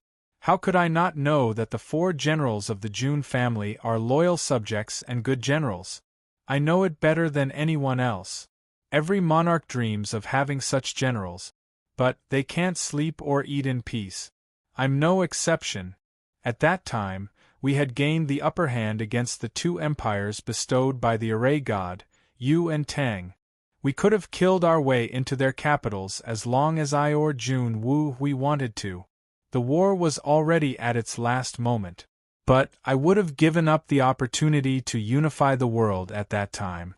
I would have suffered a crushing defeat and hundreds of thousands of casualties. I would have exchanged it for Jun Wu Hui and Jun Wu Meng's deaths in order to achieve a balance. Do you think that I didn't feel pain in my heart? Then, I don't understand. Why did you let go of the opportunity to unify the world? Not only did you let it go, but you were also willing to suffer a crushing defeat? Are you crazy? The Empress was really confused this time. Unifying the world. Of course, I want to. I want you to be my wife and my most beloved. That's my biggest dream. But what would I do if I unify the world at that time? What would I reward them with if I were to unify the world with the Jun family's strength? The only reward for that kind of achievement was to be bestowed with the title of king. However, the Jun family would then possess a terrifying number of fief. Moreover, they would also possess a sizable private army. In addition, they would also possess an unparalleled influence within the nation. This would be tantamount to creating a formidable opponent out of thin air. In fact, it would be an unrivaled enemy. It would be tantamount to me pushing myself to a dead end. And the Jun family would immediately rebel if I didn't reward them. So, it's because there's no reward and no title? What a ridiculous reason. The Empress was stunned for a long time. Then, she finally laughed. Is it really that ridiculous? Then, let me tell you. It's not ridiculous. It's not ridiculous at all. Do you know that the generals of the past have needed the tiger tally to mobilize their troops? And the marshal only has half of the tiger tally in his hands. The other half is with me. Only when the 2 halves of the tiger tally are combined can I mobilize the army. But, did you know that? Any one of the 4 Jun family members had the ability to mobilize an army without the help of the tiger seal. No one disobeyed his orders. The entire army obeyed his orders. Do you know what that means? Jun Wu Hui led his troops into battle 12 years ago. I personally went to the military field to see him off. 800,000 soldiers and their war horses were as silent as ghosts at that time. After I finished speaking, the generals and soldiers cheered together. They actually had a rhythm to it. Do you understand? His Majesty's face contorted in a horrifying and ashamed manner. I don't understand. The Empress shook her head. The rhythmic cheering proves that it was rehearsed. After the cheers, the whole place immediately fell silent. Do you know what this means? His Majesty gritted his teeth and said, Doesn't that mean that Jun Wu Hui's army is very disciplined? You should be happy. Should you be angry that such an experienced army has such strict discipline? The Empress was even more confused. You still don't understand me. Do you know what happened when I gave Jun Wu Hui the Tiger Talisman command token? The muscles on the Emperor's cheeks twitched, and a look of humiliation appeared in his eyes. The entire army was cheering at that time. The banners were waving, and the war horses were neighing. It seemed as if the world had been turned upside down. It lasted for the time it takes to drink half a cup of tea. The golden cauldron and the jade seal in front of me were shaken by the sound wave. I was standing on the high platform at that time. I saw with my own eyes that 800,000 people's eyes were filled with fanaticism as they looked at Jun Wu Hui. They raised their long sabers, and the entire sky was filled with coldness. Jun Wu Hui only made one movement in such a passionate scene, and the entire army regained its tranquility. It was so quiet that one could hear a pin drop. He took the tiger seal, raised it high above his head, and turned around to face the soldiers. His eyes swept across them, and he turned his body. That was the movement of his body. Do you know that it wasn't a deliberate movement? He needed to show the tiger's seal after he turned around. Then, he needed to draw his sword and take an oath before he could speak. But the cheers of 800,000 people were cut off by a sword the moment he turned around. It stopped abruptly. It was so quiet that even the sound of a needle dropping on the ground could be heard clearly. The dust in the air was still rising, but on the ground it was already absolutely quiet. He didn't even need to draw his sword. He didn't need to make any gestures. He only needed to turn his body, and he only needed to make a casual glance. And 800,000 people fell silent. Jun Wu Hui was very awe-inspiring. The general in white was very awe-inspiring. The Empress and Princess Raimu's hearts swayed as they listened. They were imagining the grand occasion of that day. They were imagining Jun Wu Hui's unrivaled awe-inspiring might. And they couldn't help but be fascinated. I knew that you would think like that. You're a pair of idiots, the Emperor said furiously, but I was also there at that time. What place did I place myself in such a situation? What place did I place my prestige? The cheers of the soldiers toward Jun Wu Hui were at least 100 times more than mine. In fact, it was even more. At that time, I had a feeling that if Jun Wu Hui had suddenly ordered these 800,000 people to commit mass suicide, then there would have been 800,000 corpses in front of me. In fact, the imperial palace would have been turned into a pile of rubble in an instant if Jun Wu Hui had ordered them to besiege it. In fact, he wouldn't even have needed to give an order. He would have needed only a simple gesture or a casual glance. And everything would have become a reality. The Empress sucked in a breath of cold air. She finally understood where the Emperor's misgivings had come from.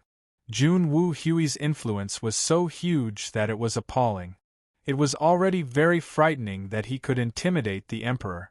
But the Emperor's life was in danger. So, he wouldn't rest until he was dead. Do you understand now? The Emperor smiled bitterly. The Jun family had 1,550,000 soldiers in their hands at that time. And the Dugu family's Dugu Wu Di worshipped Jun Wu Hui to the bone. So, he followed Jun Wu Hui's lead in everything he did. So, the Jun family had a total of 1,800,000 soldiers in addition to the Dugu family's 200,000 soldiers. Moreover, the Jun family's direct subordinates had been placed in the city defense forces, protectorates, and other places. So, they had no less than 200,000 soldiers. And the Jun family's generals had no less than 30,000 soldiers in the imperial army. And the total number of soldiers in the country was only 2,600,000 at that time. The Jun family had more than 2 million soldiers. Moreover, they were the most elite soldiers. And the rest of them were just miscellaneous troops. In other words, the troops that were under my command numbered less than 600,000. And that's the most optimistic estimate. You want me to feel at ease? How could I feel at ease? Would you feel at ease if you were me? How could I not know that the Jun family is loyal and upright? How could I not know that the Jun family is loyal and devoted? They have no intention of rebelling. But I would have done it even if I knew that the Jun family wouldn't rebel. I had no choice. The Emperor frowned in pain. It's because I'm the Emperor. And it's because I can't stand such a threat. No. I believe that any emperor would be able to stand such a situation. Indeed, which emperor would be able to endure such a situation? The tiger's seal that controlled the entire army had lost its effectiveness. The Jun family's 4 great generals had the power to mobilize the army without the tiger's seal. This meant that a change of dynasty could happen at any time. The Jun family may not rebel. They may not want to change the dynasty. But that doesn't mean that others won't think the same. You must know that Emperor Taizu didn't think of rebelling when he rose up.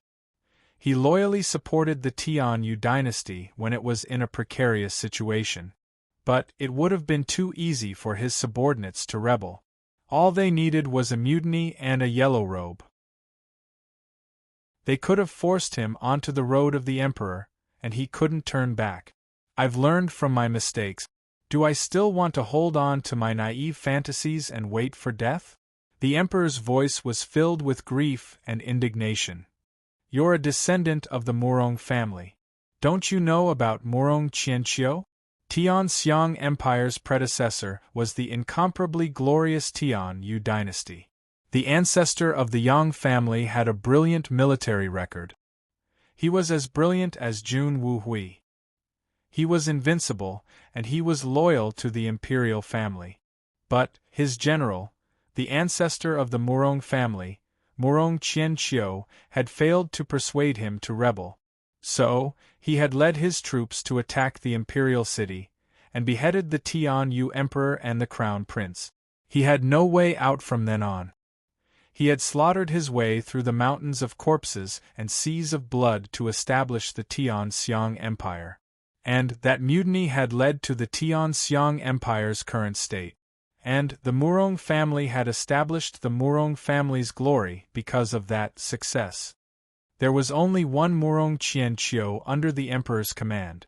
But how many Murong Qianqius do you think the Jun family's 4 great generals have? How many people would be more powerful than Murong Qianqiu if they wanted to?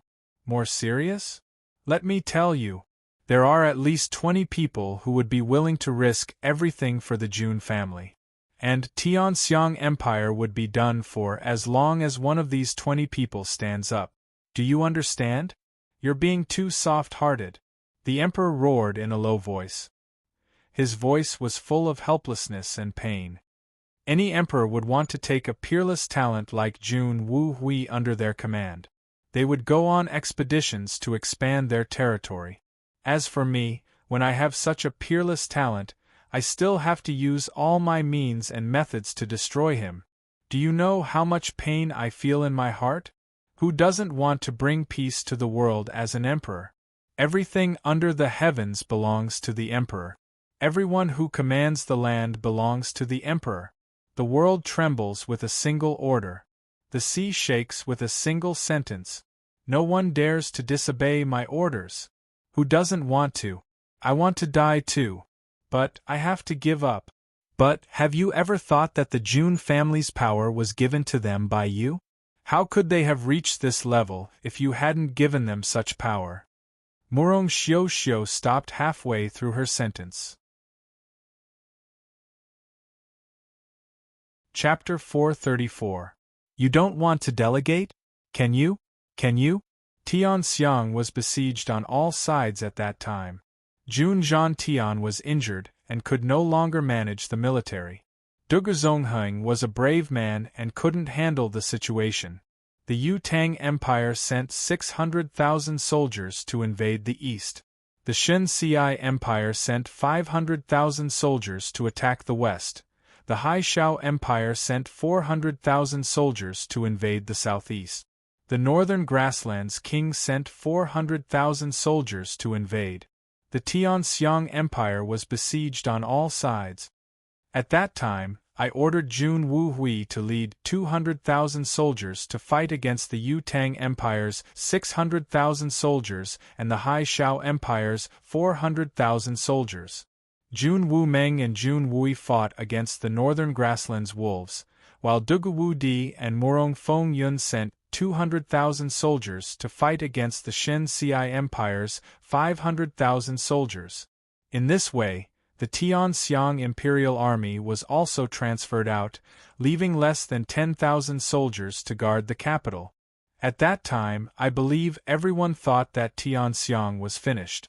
With such a disparity in strength, fighting on all sides was like a mantis trying to stop a chariot. But who would have thought that Jun Wu Hui's military skills were so superhuman? He predicted the enemy's every move, and burned Yutang for 3 months in the middle of winter. 7,000 miles of forests were burned to the ground. Even now, the largest tree in these 7,000 miles of mountains and rivers is no thicker than a man's thigh. And in these 3 months, he defeated the Hai Shao Empire's 400,000 soldiers and conquered 19 cities in a row. He even took all the captives under his command and increased the number of troops under his command to 800,000. In the end, he conquered the soaring Sky Empire in one fell swoop and completely resolved the crisis in the south of Tianxiang. Then, he sent his troops straight to Yutang. His troops pressed down on the border and fought a series of battles. Step by step, he pressed forward and achieved the untarnished title of White General, Tianxiang's military god. And Jun Wu Meng and Jun Wui didn't let their elder brother be the only one. They swept across the northern borders and fought against the wolves of the grasslands.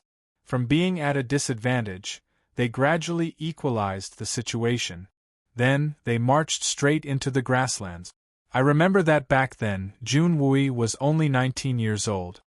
His battle robes were soaked in several layers of blood in every battle. He swept through millions of soldiers, and wherever he went, blood flowed and heads rolled. In one battle, he became the Blood General, and his murderous aura dominated the world.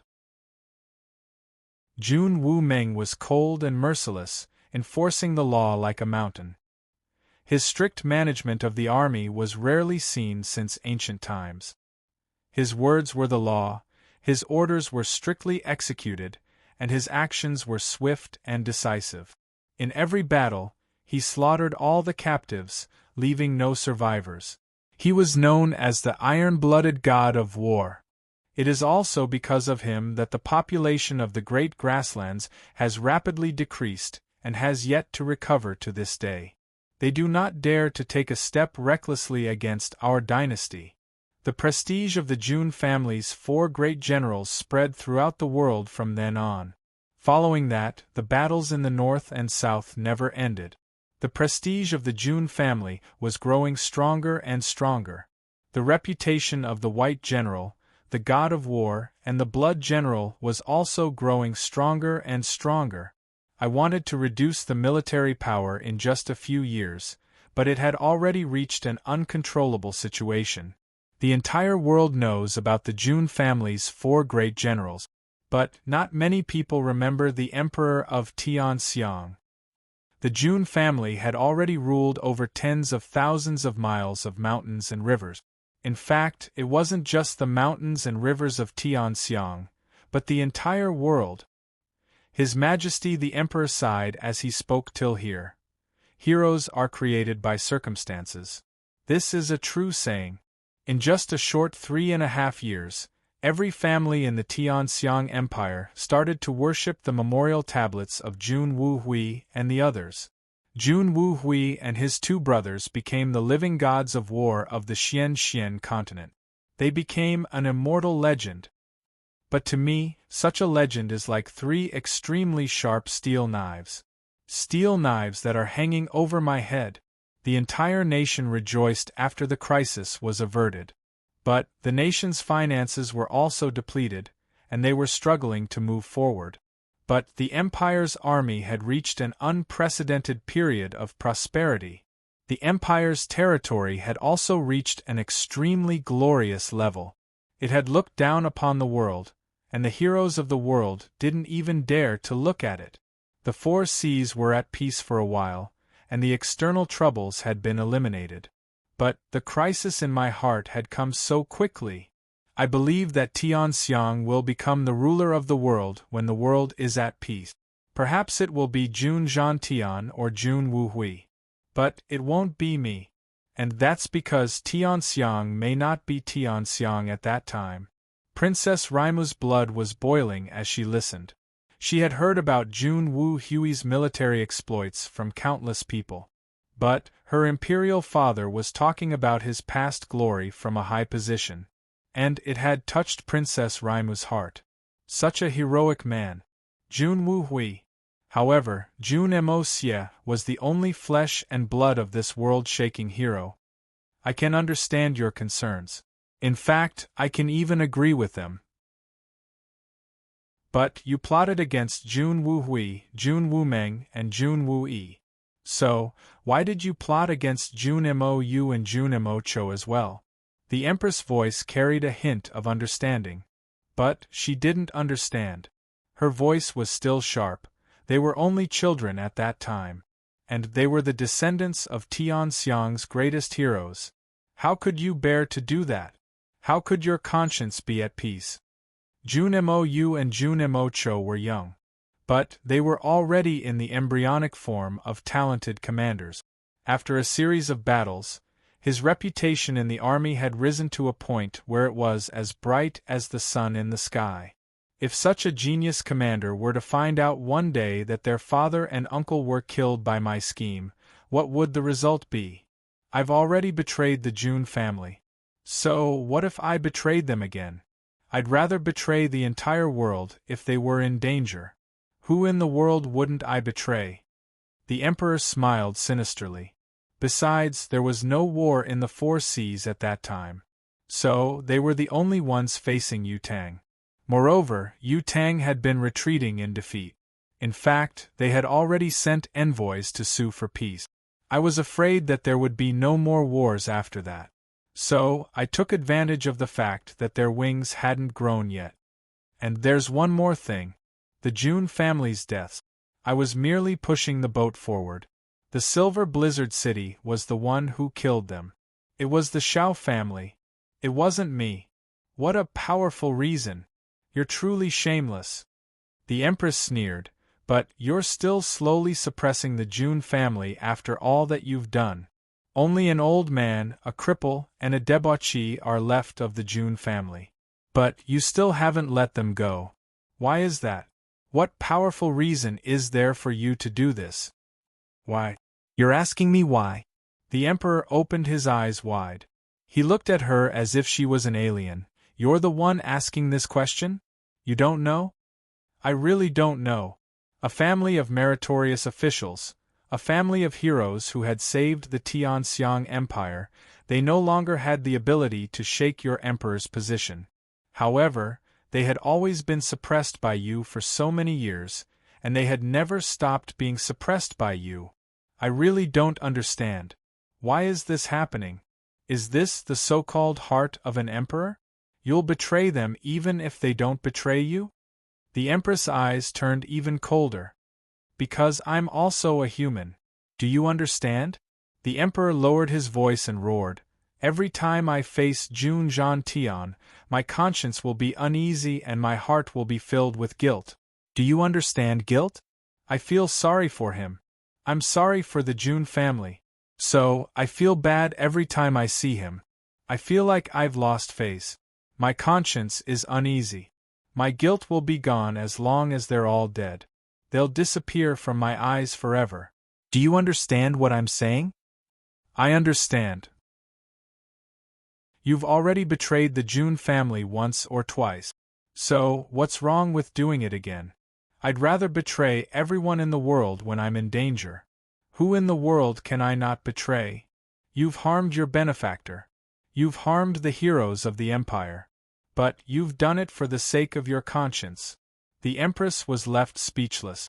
She kept mumbling, conscience, conscience, so, conscience is like this. Conscience can be explained like this. This is the first time I've heard of it. Are you a human? Do you have a conscience? That's really nice. She laughed coldly and said, Then, why don't you continue to deal with the Jun family? Why are you protecting the Jun family now? Aren't you afraid of having a guilty conscience? Isn't it your wish to suppress the Jun family to the point of extinction with the help of Jun Moxie's incest? You must have a powerful reason for your sudden change of heart, right? It's because I can't figure out the Jun family's background. So, I don't dare to act rashly. Who is the peerless expert behind the Jun family? The Emperor frowned. His dignified face was full of confusion. Will this person intervene if I destroy the Jun family? The Dongfang family had thrown more than 300 heads into the imperial palace for Jun Wuhui. But it was only a suspicion at that time. How can I act rashly without the Silver Blizzard City as a pretext to destroy the Jun family? So you're afraid. Not because of the Jun family's achievements. The Empress sneered. You killed loyal subjects and slaughtered generals because you were afraid. Now you're afraid. So you don't dare to move. So, you can only compromise. Is that right? Compromise for the general interest. How is that compromise? The emperor was furious. Why are my actions so unbearable in your eyes? Why can't you stand in my shoes? Why can't you look at this matter with the eyes of an emperor? Why can't you weigh the gains and losses of the entire world? The eyes of an emperor have always been very shameless. The empress's face was cold. The queen's face was cold. I admire your conscience very much. How thick-skinned you must be to have such a great conscience. I'm also shocked by your great talent and strategy. And I admire your state of mind even more. How shameless can you be to maintain such a calm state of mind? I especially admire your emperor's aura, because you've allowed me to see all the ugliness in the world. But I'm very tired. So, I hope that you can leave, okay? I always thought that you understood me. But I was wrong. You don't understand me at all. The emperor said sadly, hundreds of thousands of people died when the Jun family was destroyed. But millions of people died when the Tianxiang family was destroyed. The rise of a dynasty doesn't only depend on famous generals. How can the emperor's helplessness, abandonment, and sacrifice be measured by common sense? Chapter 435. The Empress looked at the ground expressionlessly. Her face was as cold as Lengling's. She was disheartened. You once said that I'm the person you love the most in this life. You targeted the Yi family for me. You have said that, and at any rate I believe you have a purpose. But the endless suppression of the Jun family is the result of the dark side of your heart. I'm just a woman. I can't do anything. I can't do anything. Since you dare to say such words to me today, I know that from now on, I will never have the chance to leave the imperial palace, right? The Empress quietly raised her head and looked at him calmly. The Emperor turned his face away. Otherwise, you wouldn't have said so much in front of me today. I've been going to the Jun family a lot more during this period of time. It's just like how your suspicions have never stopped. But I'll only warn you of one thing. The Empress suddenly raised her head. Her eyes were sharp and cold. Yi Guhan. The Emperor's body trembled. He finally understood why the Empress had responded to him. It was because Yi Guhan was under the protection of the Jun family. I hope you won't hurt him again. He was already a complete cripple. He has nothing now. In fact, he didn't have anything for a long time. Even the Xian skills he relied on to survive. The Empress's voice was hollow. She looked at the magnificent imperial palace. Her eyes were empty and lifeless. But he still has you. Your heart. The Emperor roared in a heart-wrenching manner. My heart has died since 18 years ago. The Empress said, I don't mind that my body is dead. Plus, I have your heart with me. The Emperor staggered back. A eunuch's report came from outside the door. Your Majesty, there's a letter from Tiannan. Bring it in. The Emperor was silent for a long time. He supported his forehead with his hand. His face was full of defeat and frustration. After a long time, he said in a hoarse voice, Bring it in. His Majesty looked at the intelligence note that was rolled into a thin thread in his hand and slowly unfolded it. He only took a glance and his pupils suddenly contracted. Then, his eyes turned as sharp as an eagle's as he stared at the note, as if it was an irreconcilable enemy. Finally, his hand trembled, and the paper fluttered to the ground. The Emperor's two hands were still in the position of unfolding the piece of paper. His eyes were dull and unmoving. His body seemed to have been struck by lightning, and he suddenly felt dizzy. He swayed a few times and almost fell down. Then, he slowly bent down and picked up the note. He read it carefully again and sighed heavily. Then, as if he still couldn't believe it, he moved closer and read it word by word. His stalwart body swayed a few times, and his face suddenly turned deathly pale. The slip of paper was like a yellow leaf drifting in the wind. It left his hand and fell to the ground once again. But this time, he did not pick it up. The contents of the note were more or less the same as those received by the aristocratic families. However, it was much more detailed. What caught the king's attention the most were a few sentences. June Moxie fought Xiao Buyu alone. Xiao Buyu committed suicide out of shame and anger. I suspect that June Moxie's strength has already reached the level of a great master. June Moxie inquired about the events of that year, and Xiao Buyu coincidentally confessed to the Blood Sword Hall. Jun Wui's legs recovered, and he fought and won against Xiao Han. June Moxie crippled Xiao Han. One of the 8 great masters, the solitary eagle of the prairie, is currently staying with the June family. The great master, the Blood Sword Hall. Solitary eagle. June Moxie. The emperor muttered these words in a very strange voice. The June family, the June family, the emperor sighed deeply. Then, he slowly closed his eyes. There was a deep exhaustion in the corners of his eyes as he slowly said, I regret that I was too soft-hearted in the past. But, it turned out to be a disaster. His voice was somewhat hoarse and trembling. Then, he hurriedly walked out. He was about to leave when he suddenly tripped over the doorsill. He staggered violently and nearly fell flat on his face. He was in a very sorry state. The guard stepped forward to help him up, but he had already stood up. He looked at the sky and suddenly thought of something. Then, he turned his head and fixed his eyes on Princess Raimu's face. Then, he disappeared. Only the mother and daughter were left in the Empress' bedroom. They looked at each other in dismay. Princess Raimu's entire body trembled. She moved 2 steps and picked up the piece of paper from the ground. She felt that it was extremely heavy. She hated herself for listening to so many secrets today. This was undoubtedly a huge blow to Princess Raimu. In fact, it was difficult for her to bear. She had just seen a glimmer of happiness in the past few days. But it had been shattered by the Emperor's long-winded speech. Princess Raimu suddenly felt an emptiness in her heart. She looked at her mother, and realized that her mother's eyes were exactly the same as hers. The mother and daughter looked at each other, and saw the sorrow and despair in each other's eyes. They leaned against each other. After reading the piece of paper, the Empress's face showed an expression that was hard to tell whether she was crying or smiling. She sighed weakly, and spoke with a deep sense of loneliness and melancholy. Princess Raimu was like a frightened deer. Her body trembled violently after hearing these words. Then, she powerlessly fell to the ground. Her eyes were filled with fear and despair. Because the Empress had said, "You can escape the wrath of the heavens, but you can't escape the wrath of your own. It has come so fast."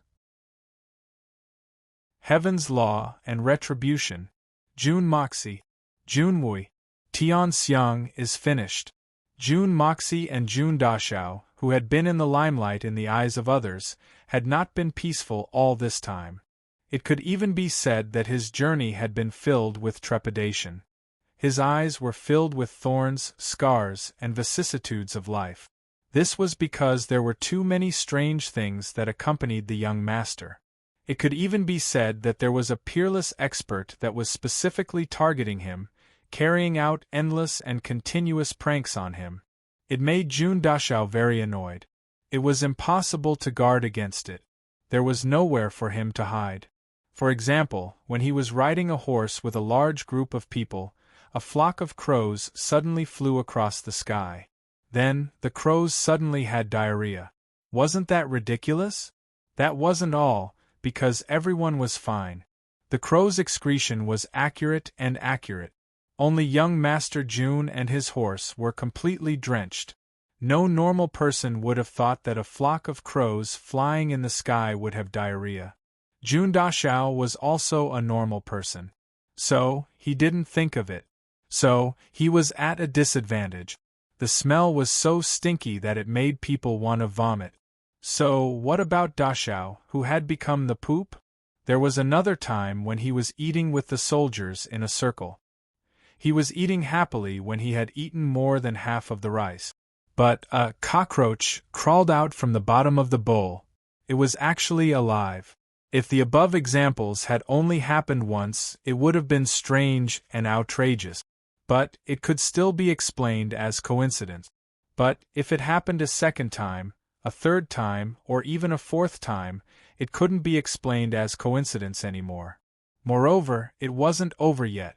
The poop definitely had to take a bath. It was not easy to clean up, but when it came to the shore, he found that the clean clothes he had prepared were gone. He searched for it for a long time with his but naked. Then, he was hit by mud from nowhere. He had to go back to the river to take another bath. The timing of these strange accidents was extremely ingenious. They almost didn't give the people involved a chance to react. Even with Jun Moxie and Jun Dashao's superhuman reflexes, they could only dodge a small part of it. Most of the time, they were still at the mercy of others. Young Master Jun was truly speechless. It was a flat road, and it was fine for thousands of soldiers to walk over it. But when he walked over it, he and his horse fell into the pit with a loud bang. Even if this was a prank, this was too much. What kind of strength did one have to be able to create such a trap in such a short time? When he slept at night, it was fine if he didn't sleep in a tent. But, as long as he slept in a tent, Dashao, who was used to sleeping in a level 1 sleep, would definitely find a few colorful snakes wrapped in his clothes when he woke up in the morning. To be honest, if it wasn't for the protection of the Hongjun Pagoda and the Yin-Yang escape, Dashao's days would really be hard to pass. However, Jun Moxie's countermeasures and reactions were seen by the people who set up the trap. They were also impressed. If an ordinary person encountered this kind of thing, they would have already had a mental breakdown. But Jun Moxie and Jun Dashao were still so lively. His face didn't even change. He went to wash when he was dirty. After washing, he didn't even look for clothes. He just disappeared with his but naked. Moreover, no one knew how he disappeared. They scratched their heads and stared at him in bewilderment. Every morning, he didn't eat rice, nor did he eat the big pot of vegetables. Instead, he just roasted snake meat.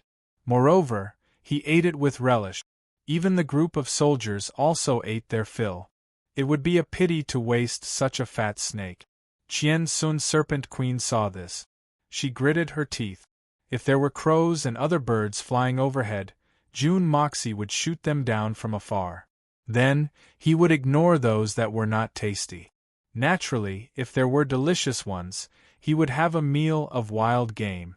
If there were any traps on the road, he would still fall into them. But only the horse would go down, not the man. In short, during the fight, Jun Dashao seemed to be at a disadvantage. But he could often fill his stomach with food. So, they continued to walk like this. The person who set up the trap was also ruthless. How can a person's psychological quality be so good? How can his guard be so strong? He must be tired to death, right? But Jun Moxie's previous life was spent in the worst environment. There were even more dangerous experiences than what he was going through now. Not to mention, what he was going through now was just a prank. It was definitely not life-threatening. Naturally, it was not comparable to the near-death experience in his previous life. Even after every fight, Dashao could actually feel a sense of familiarity that he hadn't felt for a long time. It was really relaxing and happy. This made the white-clothed girl, Mei Shuiyan, and the Qian Sun Serpent Queen look at each other helplessly. They really couldn't believe that there was such a freak in the world. If they were played like this by someone else, they would have found a tree and killed themselves. Chapter 436. Jun Moxie had finally settled most of the Shao family's matters, and the anger that had been accumulating in his heart for a long time had also been vented. However, the demonic charm on his body had unknowingly thickened as he continued to slaughter. Right now, every movement of his had a kind of demonic charm to it. Coupled with his calm eyes, it seemed extremely contradictory. But this kind of contradiction had instead added an indescribable demonic charm to him. That was the unique charm of the previous evil monarch, looking askance at the world, looking disdainfully at all living beings. White is also an eye. Green is also an eye. Dugu Xiaoyi looked at Jun Moxie's eyes, becoming more and more blurred, especially in the recent period after the battle with the Xiao family. Jun Moxie rarely went to the women's territory, often disappearing without a shadow.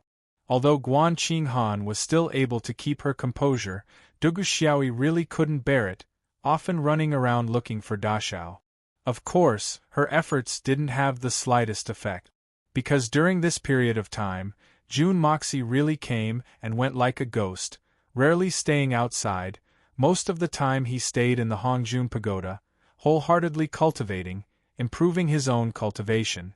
Fist is the hard truth, especially in this world. Of the 9 swords that had been refined previously, Jun Moxie originally wanted to use one of them to replace the sword in Jun Wui's hand, but Jun Wui refused. He insisted on using the sword that had been used in the decisive battle, speaking of which, to the current Jun Wui, the weight of that sword was very suitable, and the most important reason was that Jun Wui used this sword to defeat Xiao Han. This sword washed away Jun Wui's lifelong shame. Even if it was just a piece of scrap iron, Jun Wui still treated it as a treasure, not to mention that the sword was originally a divine weapon refined by Jun Moxie through the power of gold. Although the quality was still not as good as the 9 swords refined by Jun Moxie, in the eyes of the mortal world, it was absolutely a rare divine weapon in the world. This feeling Jun Moxie completely understood, so he didn't force it. In addition to paying attention to the quality of the sword, swords must also pay attention to the coordination. Only the most suitable sword, can reach the ultimate realm of man and sword. Not only Jun Wui, but Dashao himself was also the same. During this period, besides cultivating, he held the divine sword Yellow Flame Blood to nourish the sword. A man has a soul, and a sword has a spirit. Only by having a deep level of communication with one's own sword can one become more and more proficient. Jun Moxie didn't know anything about the spirit of the sword or the soul of the sword, but he firmly believed that a divine sword that had killed countless people, a divine weapon that could cut through iron like mud, must have its own spirit. Perhaps it was just the psychological feeling of a swordsman, but if a swordsman didn't have feelings for his own sword, then even if it was made of ordinary iron, he wouldn't be worthy to own it. He used the power of gold to refine the Yellow Flame Blood over and over again, and used his own mind to feel, to understand. The sword, only the sword, is the only companion that will never betray me. People will change, people will betray, but the sword will not, never. It will only accompany its master forever, until the sword breaks and the person dies. In fact, the closer he got to Tianxiang City, the more strange Jun Moxie felt, as if the sword was actually trembling slightly because of excitement. This was a kind of cruelty that faintly smelled blood. The excitement of thirsting for slaughter. This kind of faint killing intent caused the murderous aura on Jun Moxie's body to move and become more and more concentrated.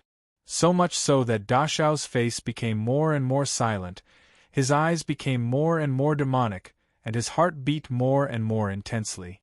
The carriage went around a small hill. Jun Wui and Jun Moxie simultaneously gazed at this hill. Coincidentally, it was that small hill. That night, Jun Moxie had slaughtered the Blood Sword Hall in this very place. The looting crossbow. Only now did they realize that the slaughter that night was not unjust. The Blood Sword Hall was the Jun family's archenemy. They deserved to die. The road ahead was exceptionally spacious, and the lofty walls of Tianxiang City could be faintly seen. Jun Moxie squinted his eyes, and 2 sharp rays of light flashed in his eyes.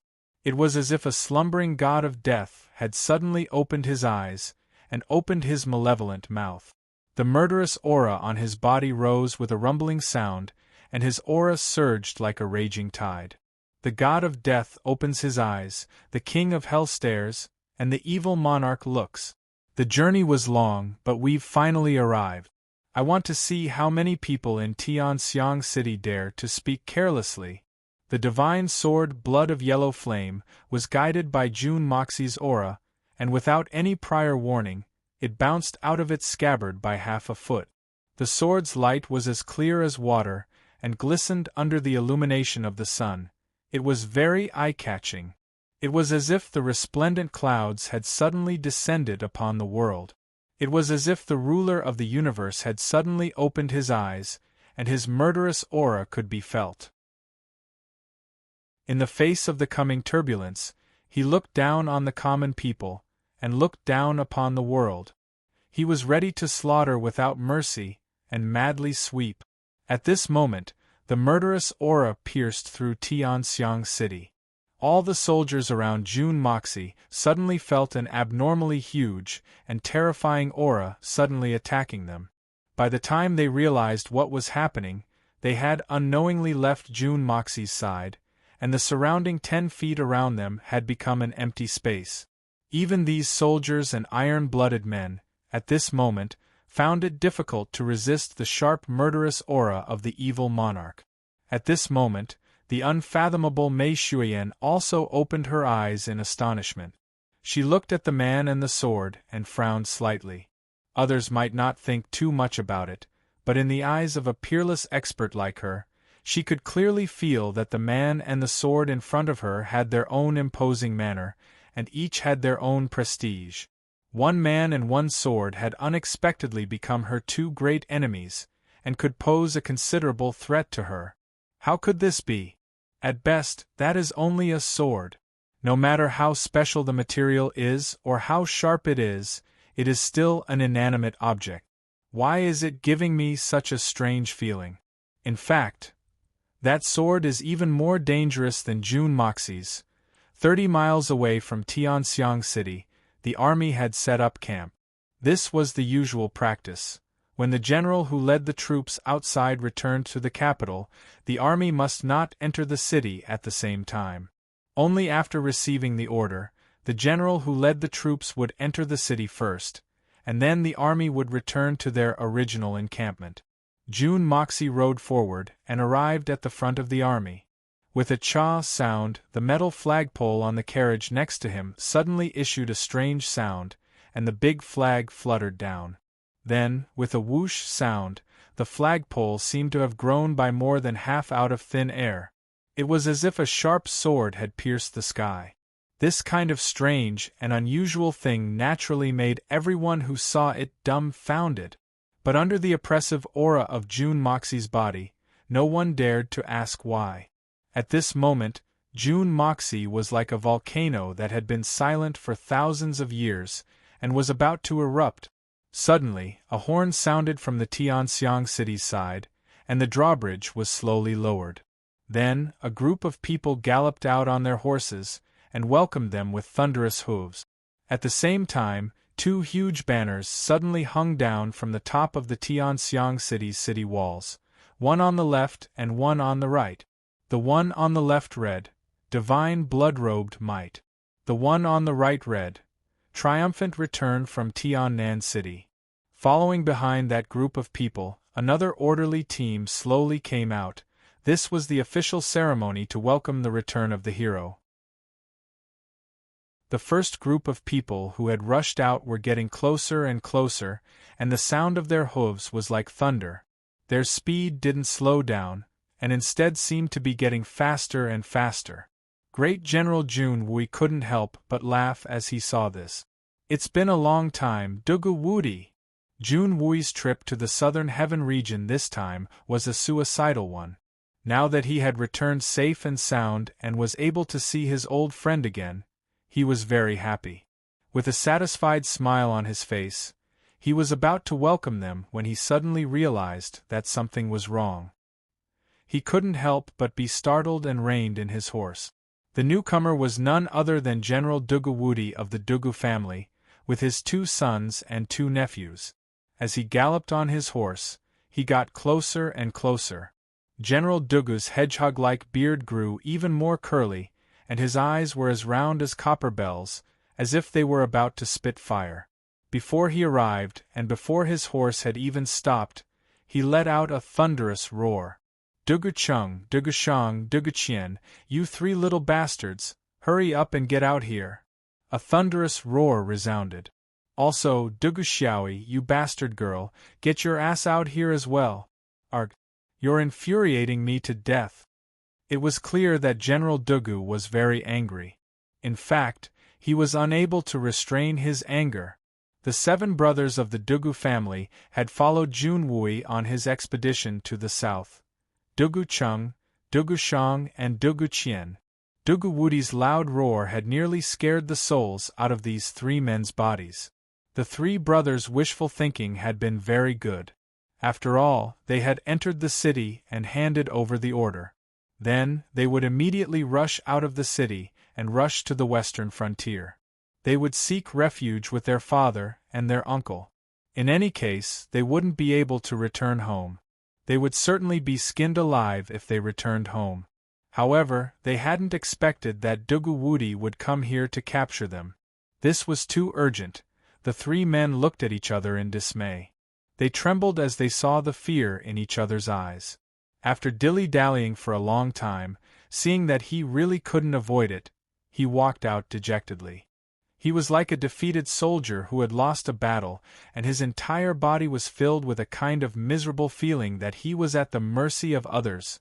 I'll kill you 3 bastards. Duguwudi glared at them. He panted heavily as he raised his horsewhip. I told you to look after your younger sister. Where is she? The 3 of you are like bears, and you want to go to the battlefield? Damn it. You can't even eat hot shit. You still have the nerve to live? Why don't you go and die? How could our Dugu family produce such good-for-nothings like you? Without further ado, the whip cracked. The 3 burly men did not move at all. They even secretly winked at each other and made faces at each other. We knew that we would be whipped for sure if we came out, but we had the foresight to come out in armor. Anyway, you can't greet us with your face, can you? Hee, where's Duguxiaoyi? Why hasn't that bastard girl come out yet? You can hide for a while, but can you hide for the rest of your life? Quickly come out. Duguwudi threw away the 2 pieces of his horsewhip. Then, he shouted at the top of his lungs like a black bear. The Imperial City's guards of honor had also arrived at this time. In fact, they were almost in front of Duguwudi. Father, your daughter missed you so much. Duguxiaoyi slowly walked out of the formation. She walked step by step in a very slow manner. You. Great General Dugu looked at her. Then, he felt his vision darken, and he fell from his horse. Chapter 437. Today's outbreak is the 14th time this month. The first update has been delivered. Intense drops require a recommendation ticket. Duguwudi opened his eyes and was dumbstruck. His fingers trembled. You. He stammered for a long time, but couldn't say even half a word. Then, he suddenly fell from his horse with a plop sound, and fell sprawling on his back. He was in an extremely sorry state. But, he still straightened his neck, and stared at his daughter with eyes full of disbelief. On the other side, Junemo was also shocked when he saw this. His eyeballs suddenly bulged out. What's going on? What's going on? The eyes of Dugucheng, Dugushang, and Duguchien had nearly popped out of their sockets. They saw Duguxiaoyi holding her belly with her hands, and walking slowly and cautiously. Her figure was abnormally bloated, and she looked like a pregnant woman who was about to give birth. She was walking with great difficulty. One wouldn't even be able to see the tips of one's toes if one were to look down from above. This girl was so slender yesterday that a gust of wind could blow her away. So, how come her belly is so big today? This speed is too outrageous. Even a pregnant woman who is about to give birth after 10 months of pregnancy may not have such a big belly. Let alone the fact that we didn't do it. Even if we did and hit the ground like an arrow, it still wouldn't be this fast, right? This little girl is too valiant. June Moxie didn't know whether to laugh or cry for a moment. This little girl has finally used this trick. June Moxie found it funny, but he also felt somewhat moved.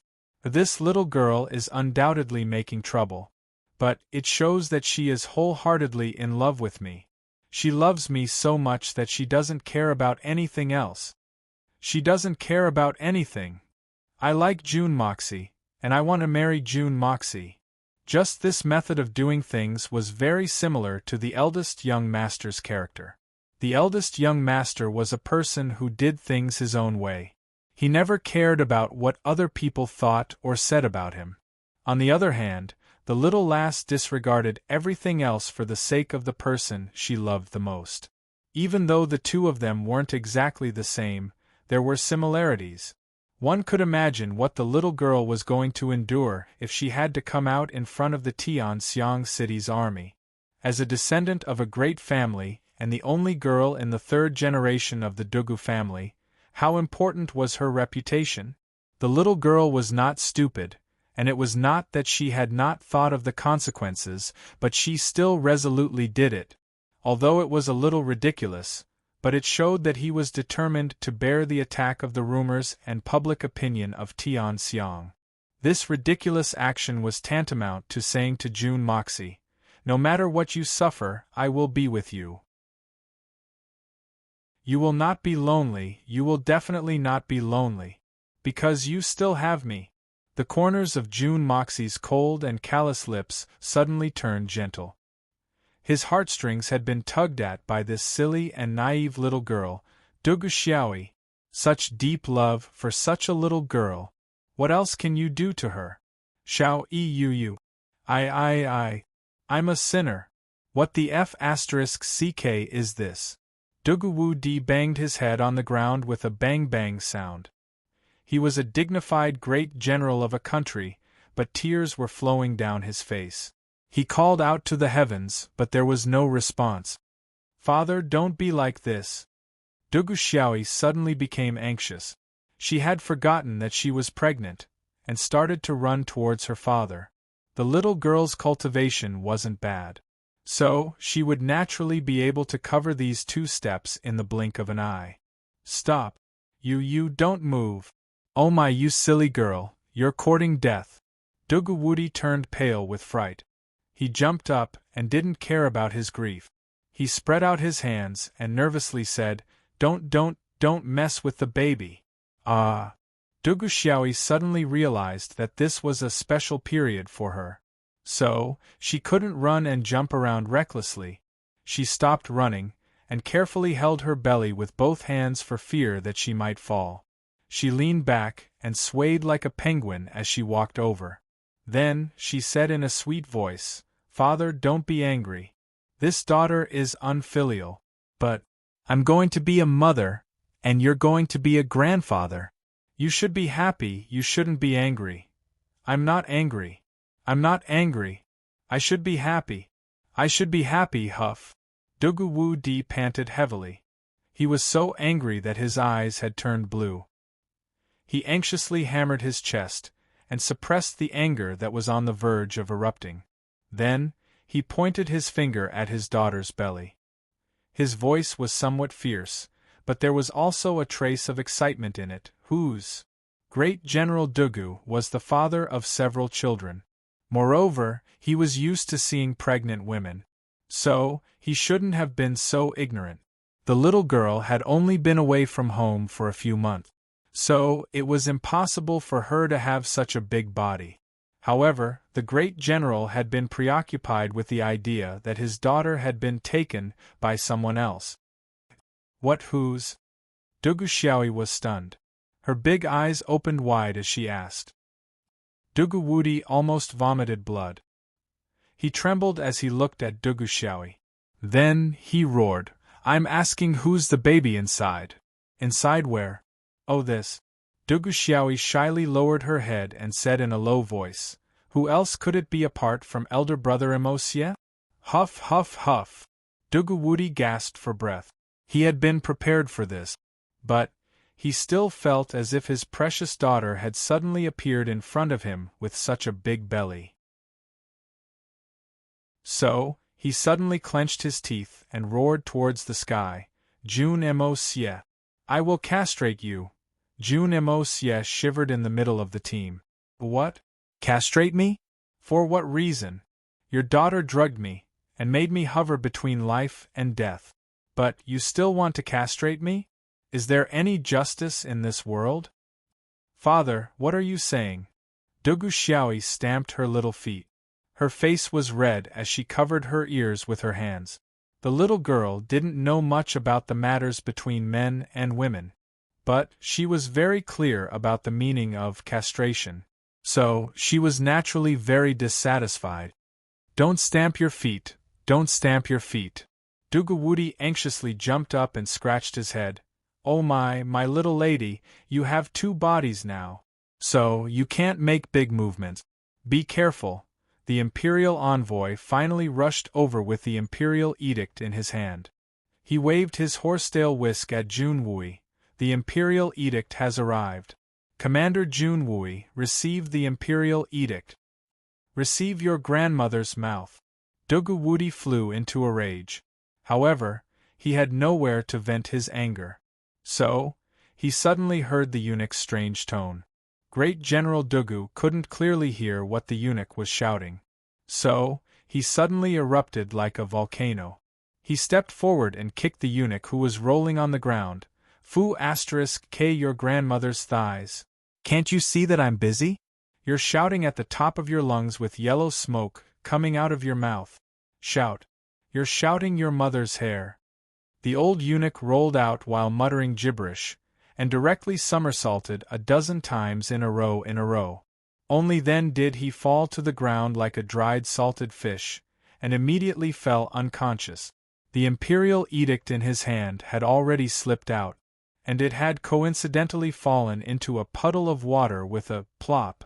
That puddle of water didn't care whether it was an imperial edict or not, and the words on it suddenly became blurred and turned into a black halo. Everyone's eyeballs started to jump around. No one had ever seen anyone dare to beat an imperial envoy in such a manner since ancient times. Moreover, this imperial envoy had come to announce the reward. Moreover, Great General Dugu's curses had been extremely fluent. In fact, everyone had to twist their brains several times to understand what he was cursing at. And this imperial envoy was out of luck. He clearly understood that the reward for Junwui wasn't light.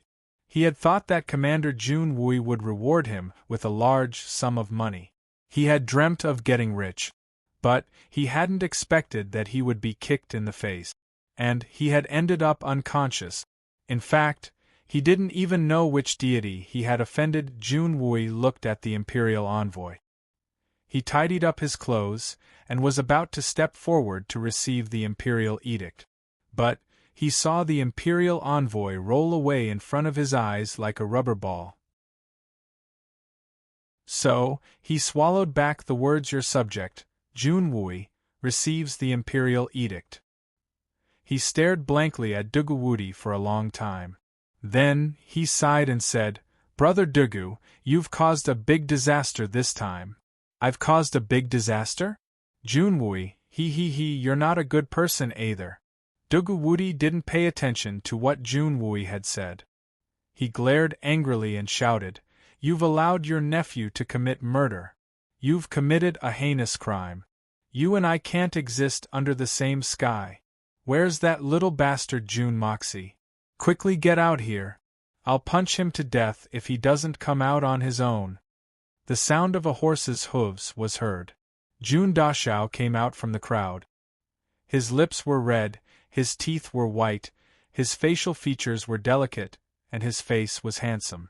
His demeanor was elegant and his style was dazzling. He looked like a jade tree in the wind and a golden boy. Jun Moxie, you little bastard! Ah! Dugu Wudi pounced on him with bloodshot eyes. It seemed as if he wanted to eat someone. Jun Moxie rushed up the flagpole with a whooshing sound. He had just doubled the height of the flagpole. He reached the top of the flagpole in a few swishes. Then, he shouted, What are you doing? This matter has nothing to do with me from the beginning to the end.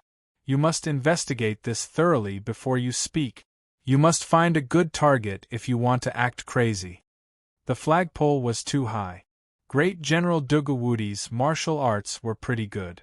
But he couldn't jump that high. His sturdy body wasn't very agile if he tried to climb it. So, he could only jump randomly under the flagpole. He became even more furious when he heard June Moxie's words. His anger soared like a bull. What? It has nothing to do with you? Whose business is it? Fu *k. Let me get this straight. My daughter is already in this state, and you want to eat clean and not admit it. What am I supposed to get?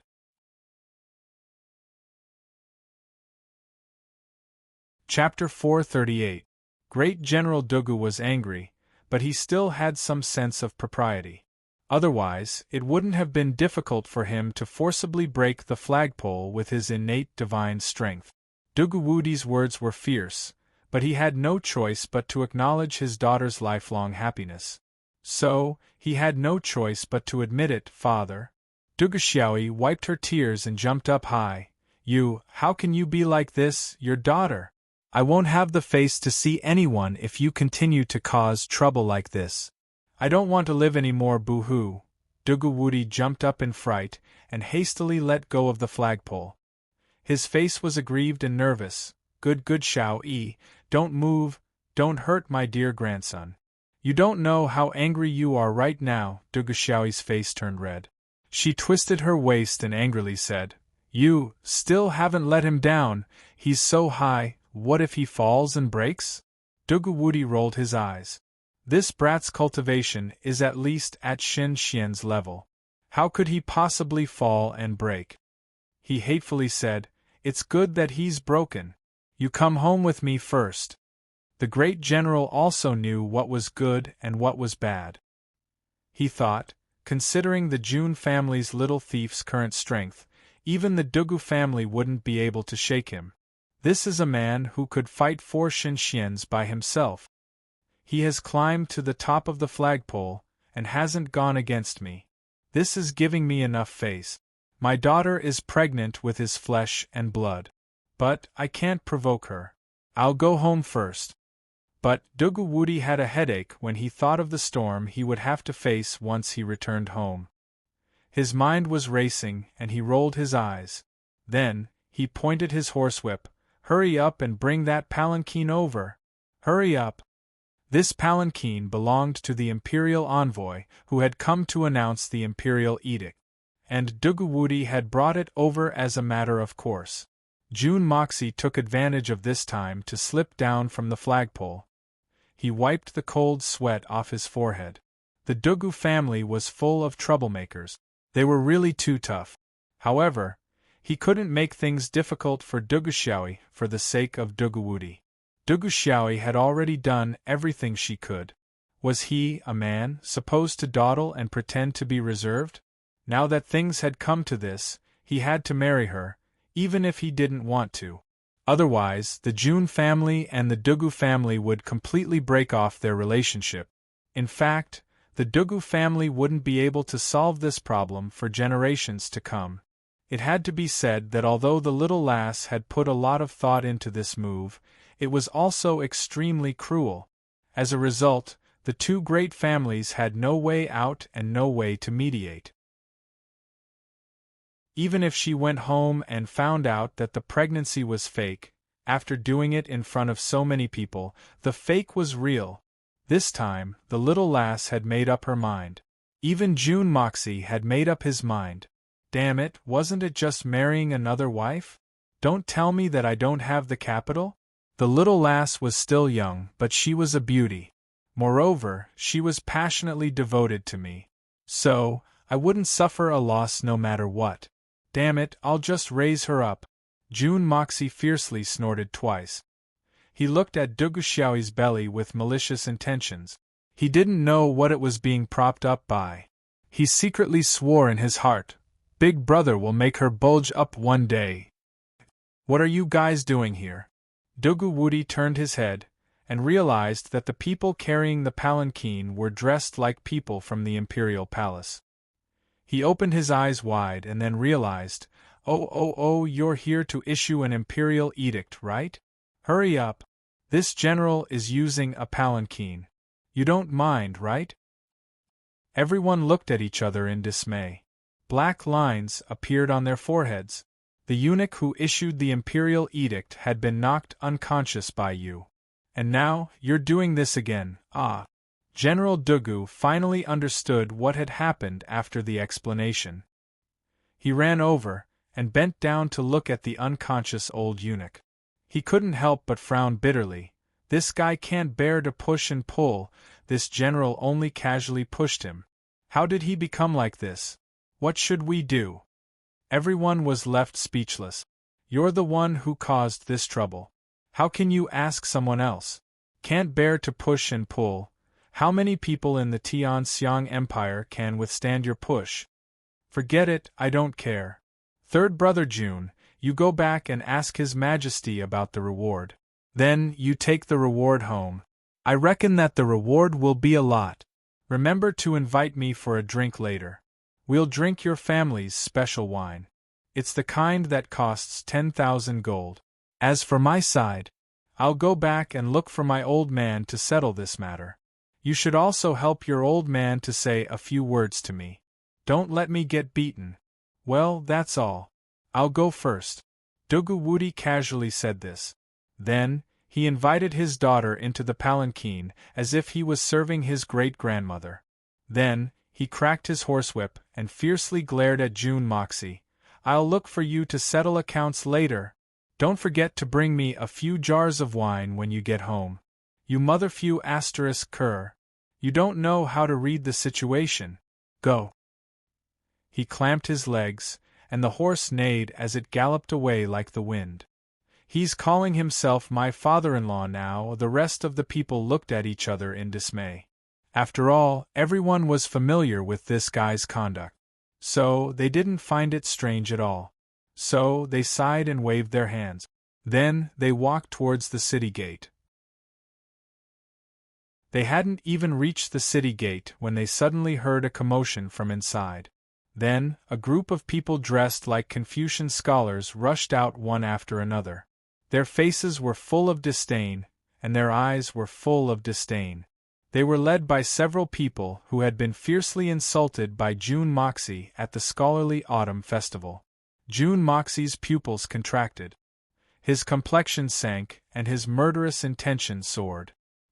He looked at his side, and saw that there were less than 100 people around him.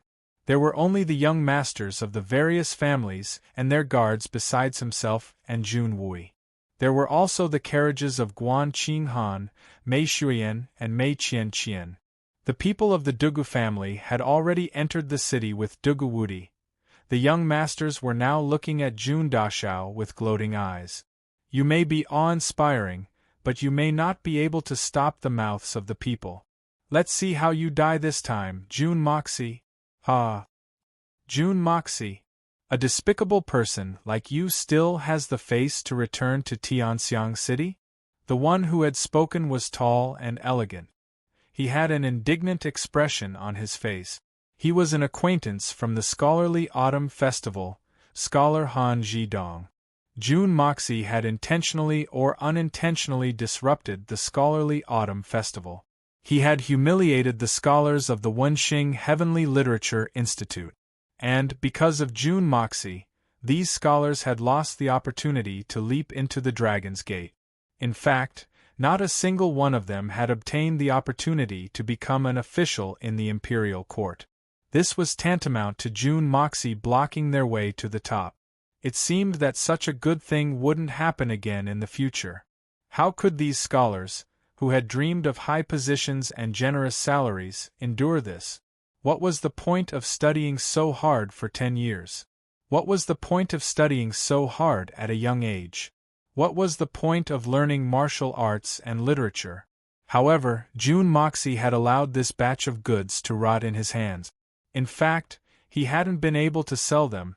This was a heinous crime. Heinous beyond redemption.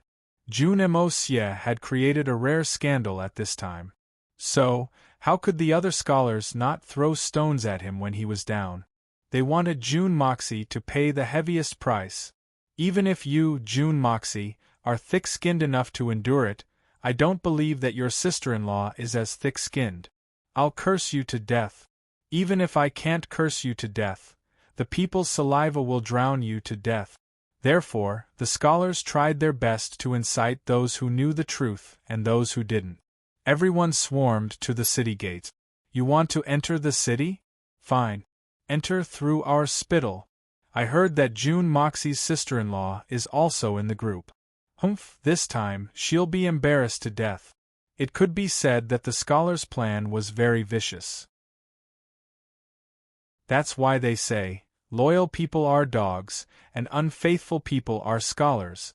These scholars were even more despicable than hooligans. Hooligans aren't scary. What's scary is that hooligans are cultured. That was the logic.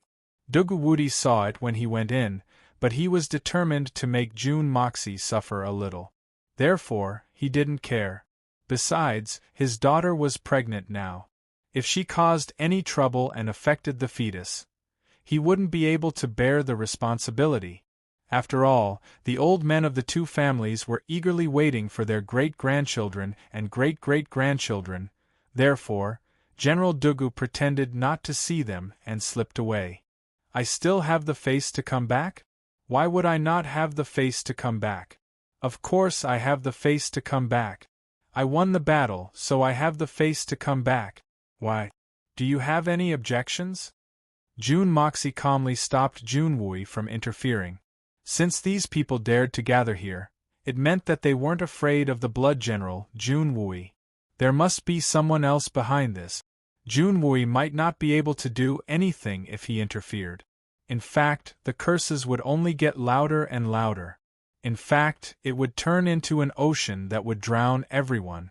At such a time, he could only use extreme methods and extreme bloodshed to suppress it, so that no one in this 1,000-year-old city would dare to cough. Only then would he be able to suppress it forever. Rumors? Humph, humph, humph. June Moxie smiled grimly in his heart. I really don't understand. Could rumors be more threatening than knives? What do you mean by being condemned by the masses? In my opinion, being forced to death by rumors is a coward. In my hands, I will kill so many people that no one dares to speak against rumors. Whoever dares to speak will die. Let's see how many people aren't afraid of death. At most, I will slaughter everyone in the world. June Moxie, you are truly shameless. You even dare to boast like this. You are filthy, immoral, unscrupulous, and shameless. You are an adulterer, and everyone has the right to punish you. These words were spoken in an unusually sharp and indifferent manner. It was hard to hear. Guan Qing Han could hear it clearly from inside the carriage. She couldn't help but turn pale even though she was mentally prepared. Guan Qing Han couldn't help but feel despair and sorrow in her eyes as she listened to the earth-shaking curses outside. Chapter 439. The corners of Mei Shuiyan's mouth twitched. She didn't know why she had suddenly become so angry. In fact, she wanted to get out of the carriage and trample these ants into meat paste. What are these people? They can disappear with a puff of air.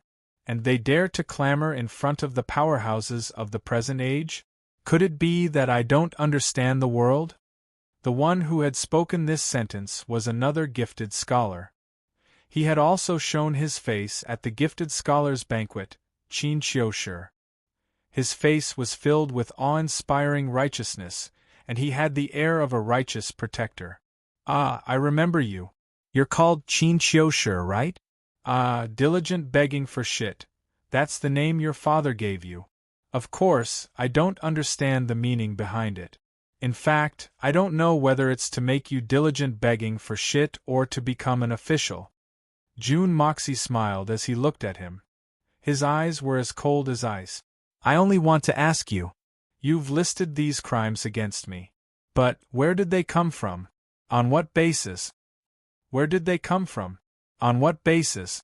June Moxie, you're still pretending to be ignorant even at this moment. The dirty things you and your sister-in-law have done, the shameless shady business. Do you think you can hide it from the world? You adulterers and adulterers live together? Why are you pretending to be innocent? Even if you are the grandson of a duke, a direct descendant of a noble family, you cannot hide the true nature of your licentious and shameless nature. Qin Qiushi was so angry that his face turned ashen, pointing his finger and cursing. Ah, you're filled with righteous indignation. Very good. Is there anything else you want to add? Jun Moxie picked his ears. Jun Moxie, don't tell me that Brother Qin's words aren't enough to make you feel ashamed? Another gifted scholar stood up and looked at Jun Moxie with resentment. You're the son of a high-ranking official, and the descendant of a duke. You've been living a life of luxury, glory, splendor, and wealth. You've been blessed by the emperor. It can be said that you're already standing at the peak of Tianxiang. But you've done such shameless things? Are you trying to ruin the customs of my Tianxiang?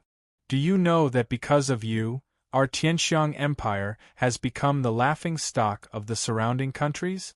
If you had even the slightest bit of conscience, you would have killed yourself out of shame. And now, you've appeared in front of the Tianxiang city's gates in broad daylight. And you've even put on an innocent face. You're truly shameless. Jun Moxie, how can you be so shameless? This scholar's name was Yen Feng, and he was also an acquaintance. Jun Moxie finally saw it. It seems like the Wenxing Heavenly Institute wants to fight to the death with me. Since that's the case, I'll give you another painful lesson. Encouraged by these words, the huge crowd behind them started to shout, "Adulterers and adulterers, they deserve to die. Hurry up and die. So I have committed such a heinous crime?" Jun Moxie giggled and asked Yen Feng, "Even if I'm shameless, what does this have to do with you? Why did you stand out?" "Rebels and traitors, adulterers and prostitutes, everyone has the right to punish them. Why can't I stand out? I may not be as strong as you, and I may not be as strong as you. But our Wenxing Heavenly Institute still has an awe-inspiring righteousness. It's enough to make an evil thief like you feel ashamed and unable to show his face. Return peace to the world." Yen Feng shouted loudly, and his face was full of righteousness. "Well said. We may not have anything, but we still have an awe-inspiring righteousness. We must return peace to the world." The group of scholars cheered loudly. Everyone's faces had turned red with excitement. Jun Mo looked at the increasingly heated atmosphere in front of him with pity. He could only feel an extremely tyrannical aura rising in his heart, filling his heart. Awe-inspiring righteousness! Ha ha ha! Jun Mo suddenly burst into laughter. What a good, awe-inspiring righteousness! Your so-called awe-inspiring righteousness is to place yourself at the highest point of morality, and then criticize others for their mistakes, right? Your so-called awe-inspiring righteousness is used to control other people's feelings?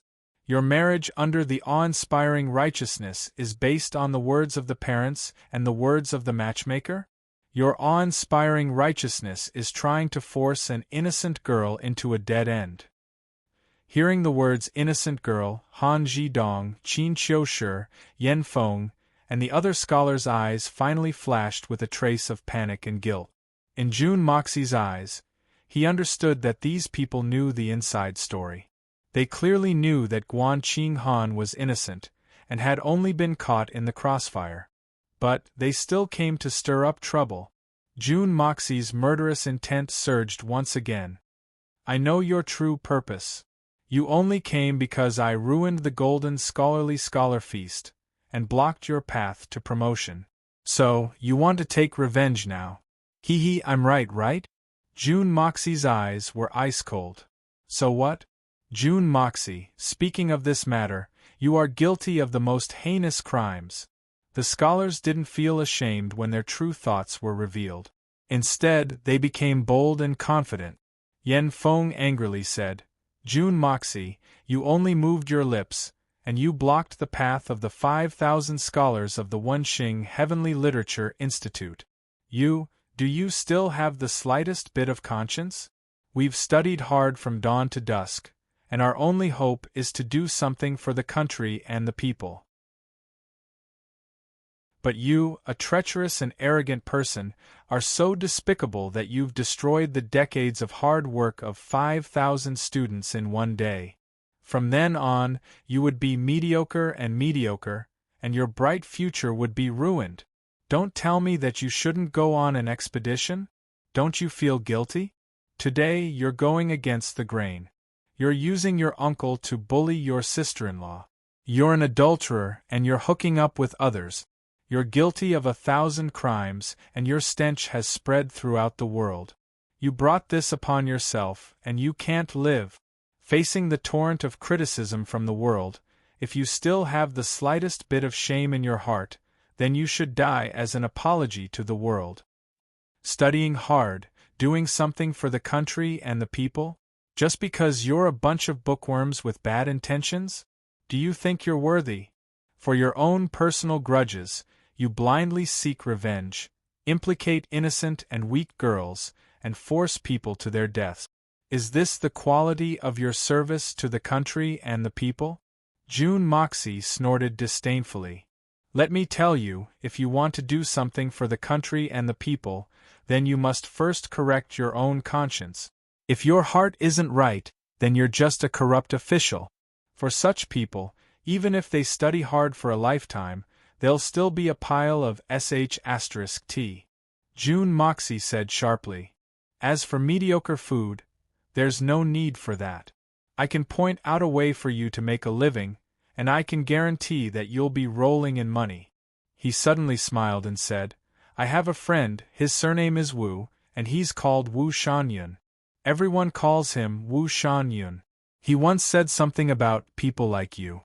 I used to think that he was a little too much. Now, I know that what he said was very reasonable. He said, prick your buttocks, hang your head from the beam, eat simple food, and feel indecisive. One day, when you get over it, you'll get 100 taels of silver. June Emosia laughed heartily. That's why I said that your path is very broad. You only need to peel off that layer of skin of yours and hide your face under your butt. Then, you'll be rolling in money. Although this path isn't very open at the moment, but the nobles of the various countries have already started to indulge in debauchery. And this is especially true for famous scholars like you. So, the market is very big, June Moxie. You're insulting us.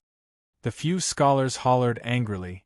Only someone with a filthy heart like yours would think about such things.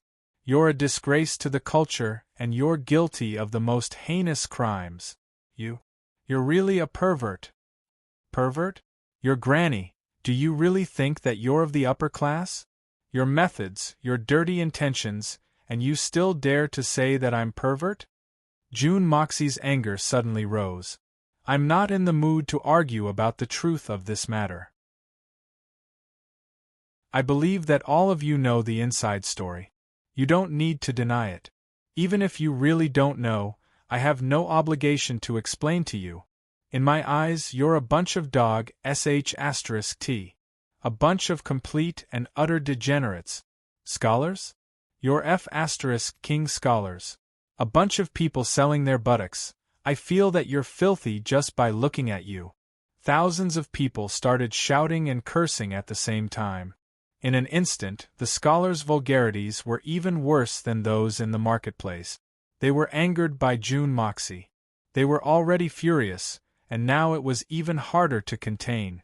Guan Qing Han, who was in the carriage, was trembling uncontrollably. She lowered her head and buried her face in her palms. Her shoulders were shaking uncontrollably. June Emosia roared, and suddenly stood up from his horse's back. Since you can be so ruthless, implicating the innocent, and still act so righteously, then don't blame me for being ruthless. Do you really think that I won't dare to do the same thing? As he finished, June Moxie circulated his energy and roared, "Bring them up!" In an instant there was a commotion in the crowd. A group of burly men, like a ship breaking through the wind and waves in the sea, separated the crowd and walked over.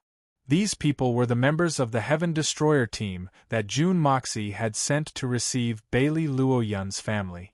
They had already quietly returned to Tianxiang a few days ago and had followed June Moxie's instructions to keep an eye on the city. In their hands there were 3 women. Their bodies were slim and their faces were beautiful.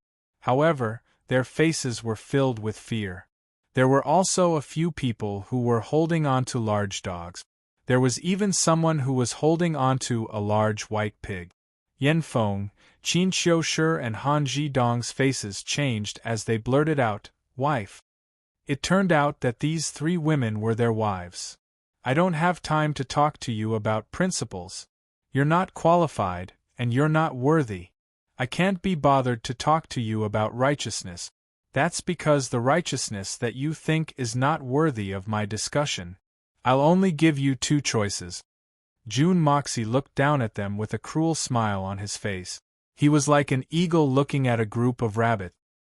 His expression was filled with arrogance and lawlessness. It was filled with cruelty and cruelty. "The first choice." June Moxie stretched out a finger. "Immediately kneel down and apologize to me. Then I'll give each of you a tool. Take it and open the way for me. Shout, 'The 3rd young Master June is great. The 3rd young Master June is noble. The 3rd young Master June is the best. We welcome the 3rd young Master June back to Tianxiang.'"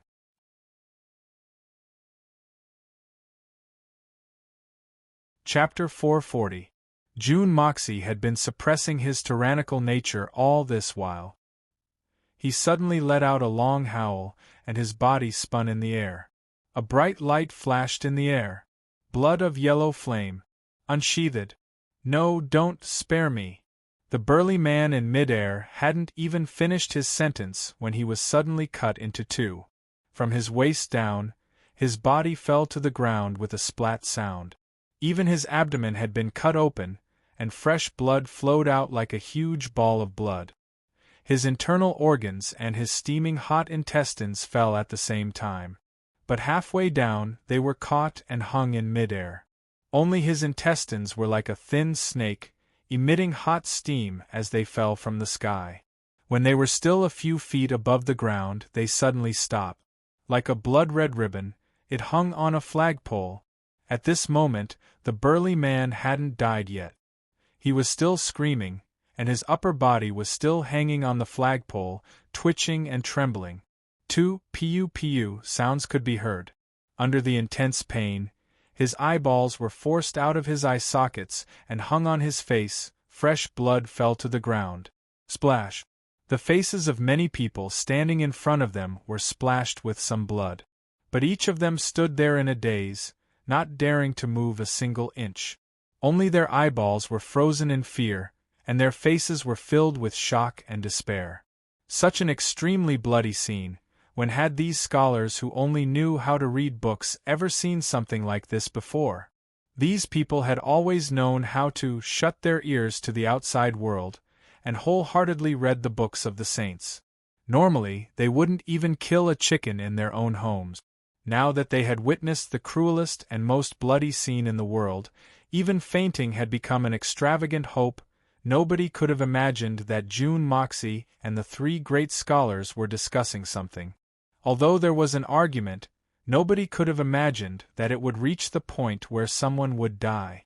Without any warning, a person flew up into the sky, and the back of his head was fixed on the flagpole.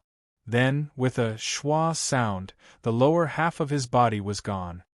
His stomach was like a bottomless fish tank, and everything was hanging outside. June Moxie had actually created a massacre in broad daylight in front of so many people. Originally, these people's imposing manner was like a rainbow, and they had only one thought in mind. The law does not punish the masses. June Moxie, you can't kill so many of us even if you're so awesome and shameless. In fact, June Moxie didn't even dare to make a move. In the face of so many people's condemnation, he could only run away with his tail between his legs. Your June family will be drowned by the public opinion of the entire Tianxiang as long as you escape. Just a spit from each of them would be enough to drown you. No matter how great the power was, it was still given by the emperor. However, no emperor could ignore the chaos in the world and the reaction of the people. The imperial court would have no choice but to respond once this disturbance reached a subtle point. Then, they would have two options: send troops to suppress it, or they would have to use the June family to apologize to the common people and give the world an explanation. However, there were so many ministers in the imperial court who were against the June family. How could the emperor make the first move? They could only use the banner of the heavens to comply with the will of the people, and sacrifice the June family. At that time, it would be the end of the June family. But no one had expected that June Emosie's reaction would be even more extreme than theirs, even though their plans and actions could already be considered extreme. He didn't run away, nor did he hide. Instead, he puffed out his chest and welcomed them. He didn't talk about any principles, and directly carried out the most bloody and cruel coercion. Thousands of people felt their hearts pounding as they looked at this scene, which was even more cruel and bloody than death by 1,000 cuts. It seemed as if their hearts were about to jump out of their throat. Their vision became blurry, and their ears felt as if they were having auditory hallucinations. Everyone had a strong thought in their minds: I want to leave this place immediately. I don't care if the June family is innocent or not. I don't care who wins or loses in this struggle. I don't care what others think or do. In any case, I don't care about this matter. It has nothing to do with me. It's too scary. Ha ha ha. You would rather die a horrible death to stay innocent? Where is your innocence? You've already died a horrible death. But where is the innocence you left? How come I don't see it? June Moxie smiled cruelly. He looked at the pile of blood from afar and sneered. I only see a pile of rotten meat. I don't see any innocence. June Moxie smiled and slowly walked to the front of a middle-aged scholar. He asked in an unusually gentle voice, I don't see his innocence. Do you see it? If you see it, please tell me, okay? That middle-aged scholar was trying his best to squeeze his way back. But his legs were weak and his body was weak. There were not many people behind him.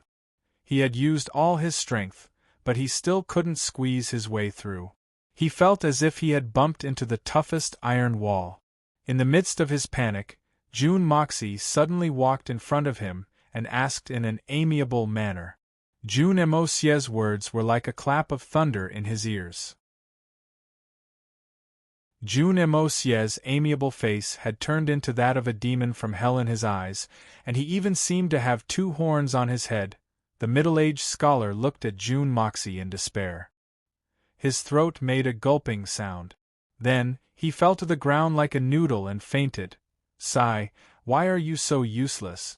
Could it be that this young master's tone is not gentle enough? June Moxie shook his head regretfully. He walked to the front of another person. He didn't answer me. Now you take a look. Is there any innocence in there? Take a good look and then answer me. I really want to know. This person stared blankly at the bloodstain for a while. His face was as pale as a corpse in a coffin. He almost subconsciously shook his head in a daze. June Moxie let out a sigh of relief and said, So you didn't see it either. I thought I saw wrongly. He screamed so loudly that I really believed it was true. I thought that after his body was smashed to pieces, he really did have innocence. How shameful. June Moxie turned and walked away. Only then did this person react.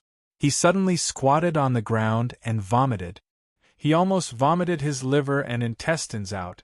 I asked a few people in a row. Unfortunately, none of them saw the innocence that person spoke of. Why don't you guys take a look as well? June Moxie leisurely walked in front of the three great scholars. He kicked the unconscious Yen Feng and injected his spiritual energy into him. Yen Feng immediately woke up. One in each hand, June Moxie dragged the three people in front of the bloodstain. He fiercely pressed the three people's heads against the bloodstain. He was less than half a foot away from the bloodstain. He said viciously, Come, take a good look at me. Find out your innocence for me. Where is it? I'm really very interested. He smiled cruelly and said darkly, Innocence? Humph. I want to see the innocence of the three of you later too. Motherf asterisk cur.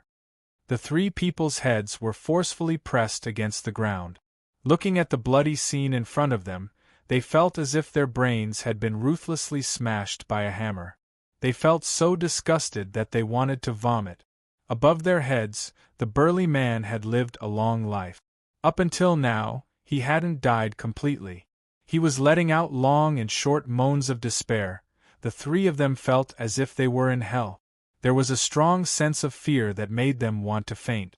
However, at this moment, their nerves were unusually strong. They actually couldn't faint. The most ridiculous thing was that they couldn't close their eyes even if they wanted to.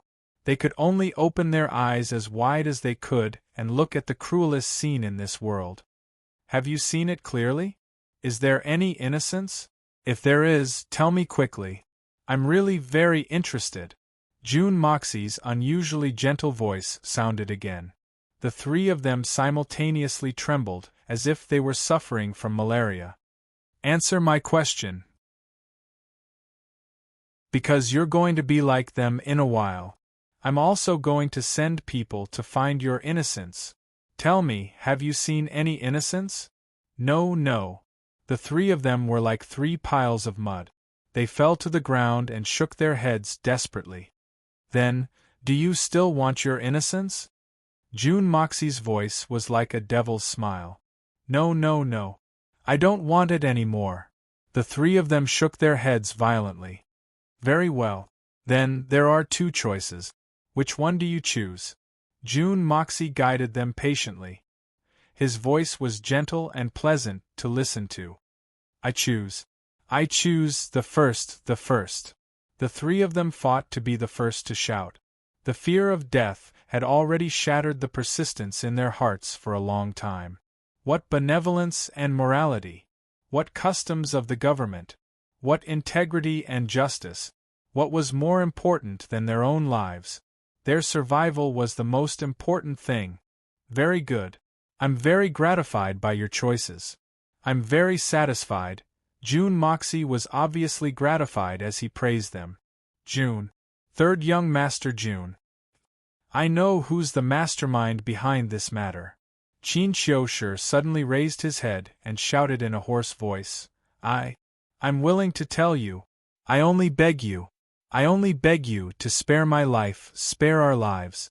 It seemed that this gifted scholar Qin Xiushi had decided to forsake the darkness for the light, under the pressure of death.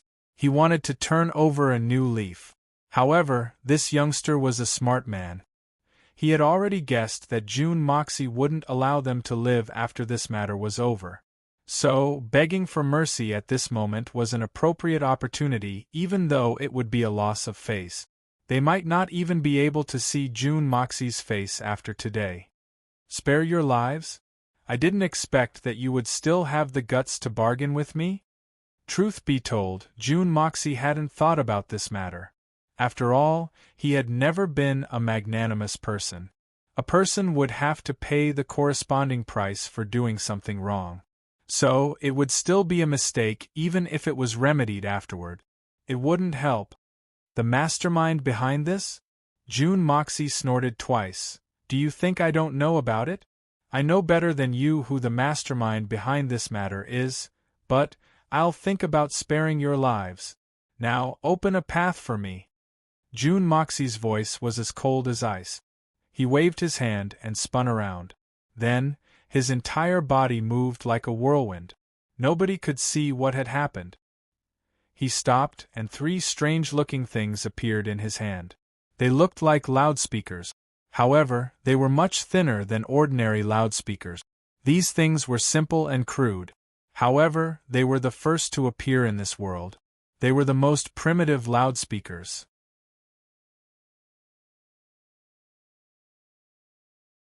Chapter 441.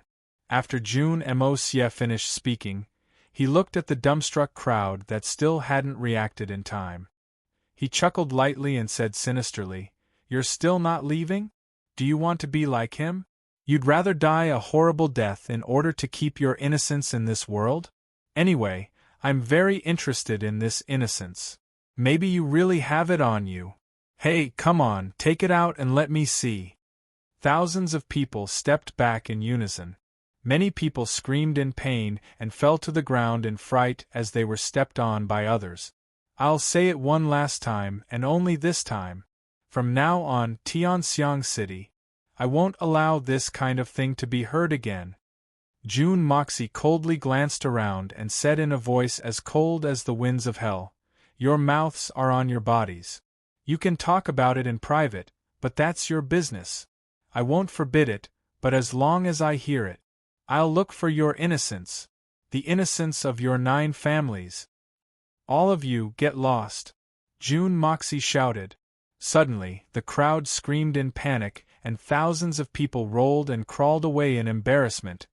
These lowly literati are delusional enough to cause trouble for me, June Moxie. June Emosia laughed heartily. Then, his body suddenly floated up, and he jumped onto the top of the flagpole.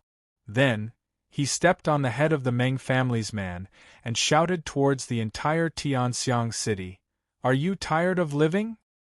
His voice was like thunder, and rolled throughout Tianxiang city. His surging momentum was accompanied by an unparalleled murderous aura. It was as if a thunderstorm had crashed down from the sky, and forcibly plowed a path through the city gate. June Moxie stood in the middle of the city gate, and the sun was shining down on him. His shadow was long and seeped into the city gate. It seemed as if he wanted to bring the ancient city into his shadow in one fell swoop.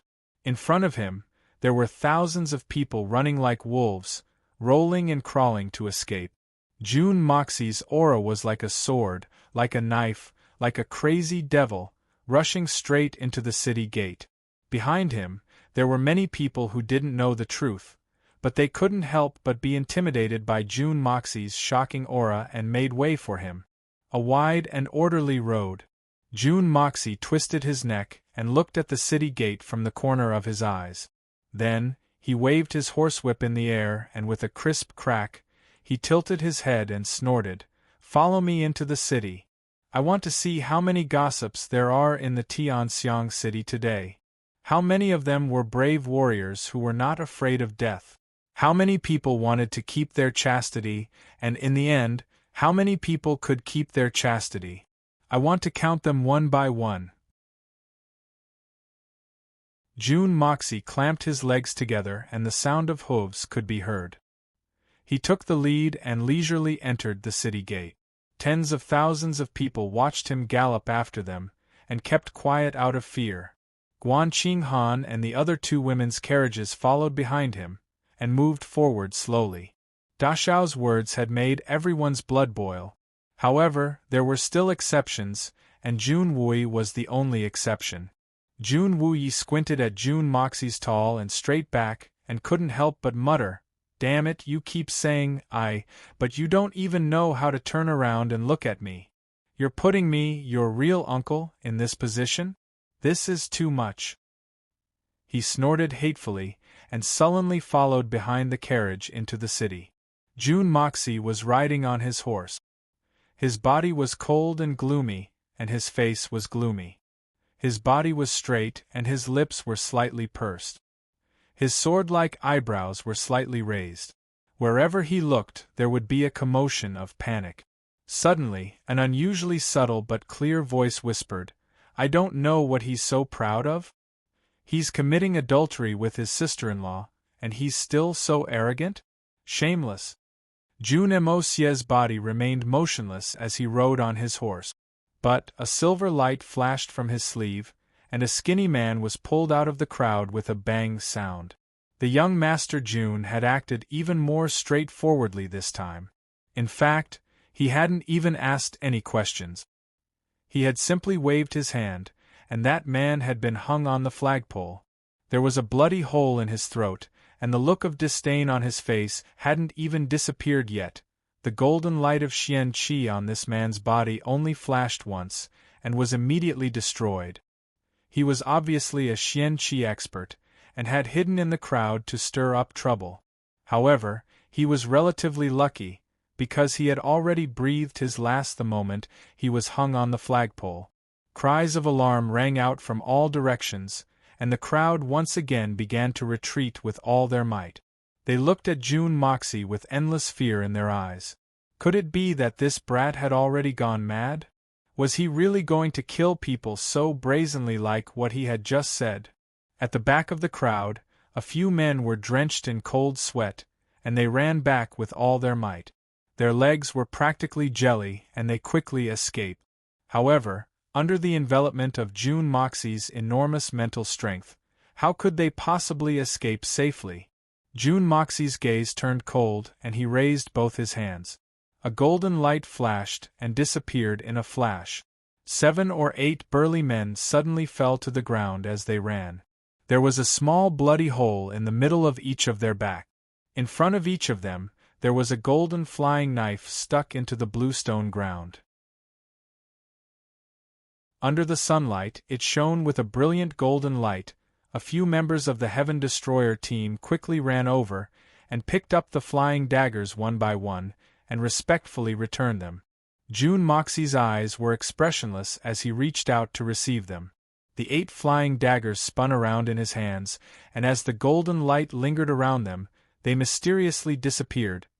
He continued to advance with a calm face.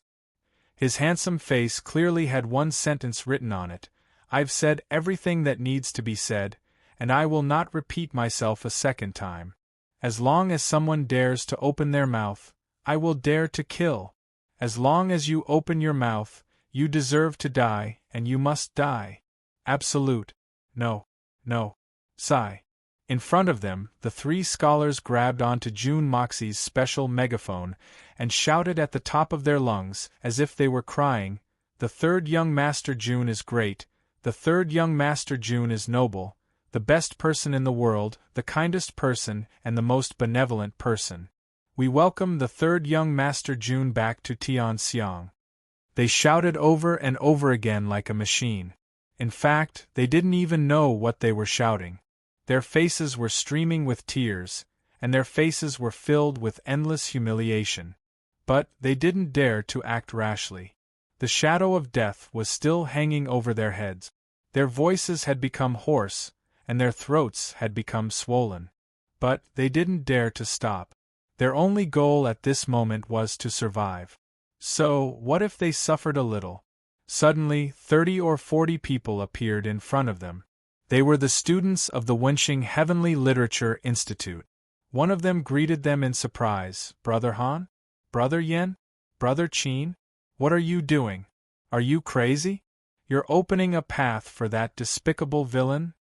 Qin Qiushi and the other 2 didn't dare to answer him. They could only give him a meaningful glance and signal him to hurry up. However, this scholar seemed to have suddenly understood something. He was filled with righteous indignation and said angrily, "June Moxie, you're a shameless bastard. You've committed adultery with a widowed sister-in-law. You're morally corrupt. But you're humiliating a talented scholar of Tianxiang. You've gone too far." Many people had seen the bloody scene on this side, so they had understood many things. So, several of them stepped forward and tried to pull him back. However, this brat was stubborn. He continued to shout and shout, "Such a shameless bastard! I, Shi Wenchong, will never forgive him." June Moxie's cold gaze swept over. Then, he raised his eyebrows and indifferently said, "Kill!" A sword light flew out. It didn't matter who it was.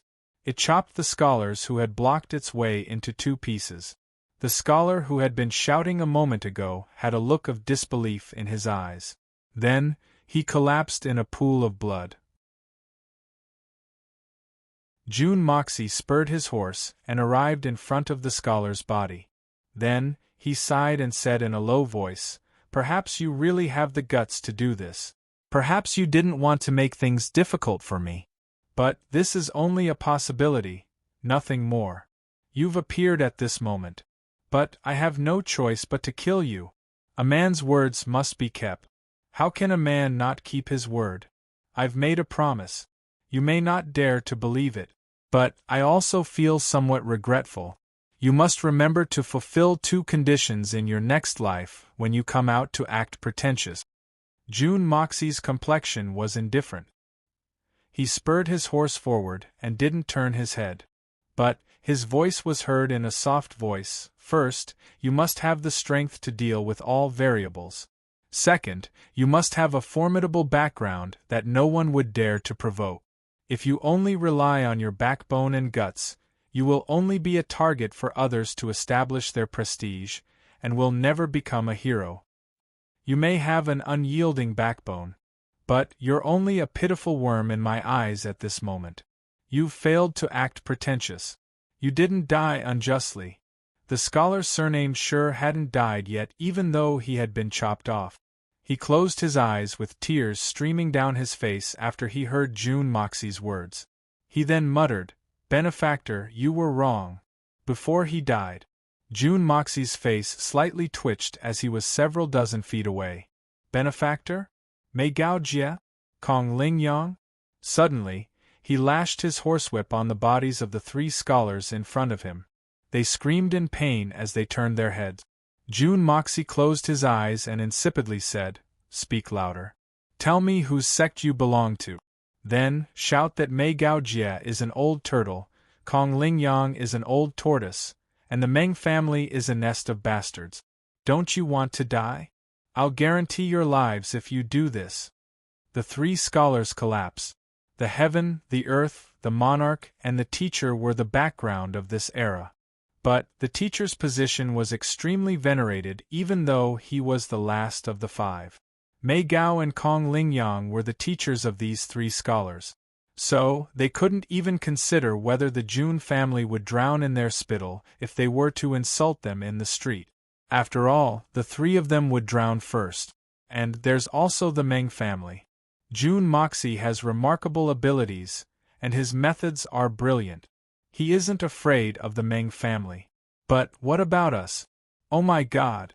What kind of sin have we committed? Jun Wui spurred his horse forward and spoke in a deep voice. "Monsieur, this is too much. Be careful of the Imperial Court's interference." You're tuning in to the Phoenix Knights YouTube channel. Don't forget to subscribe and join us on this journey to catch the most captivating stories.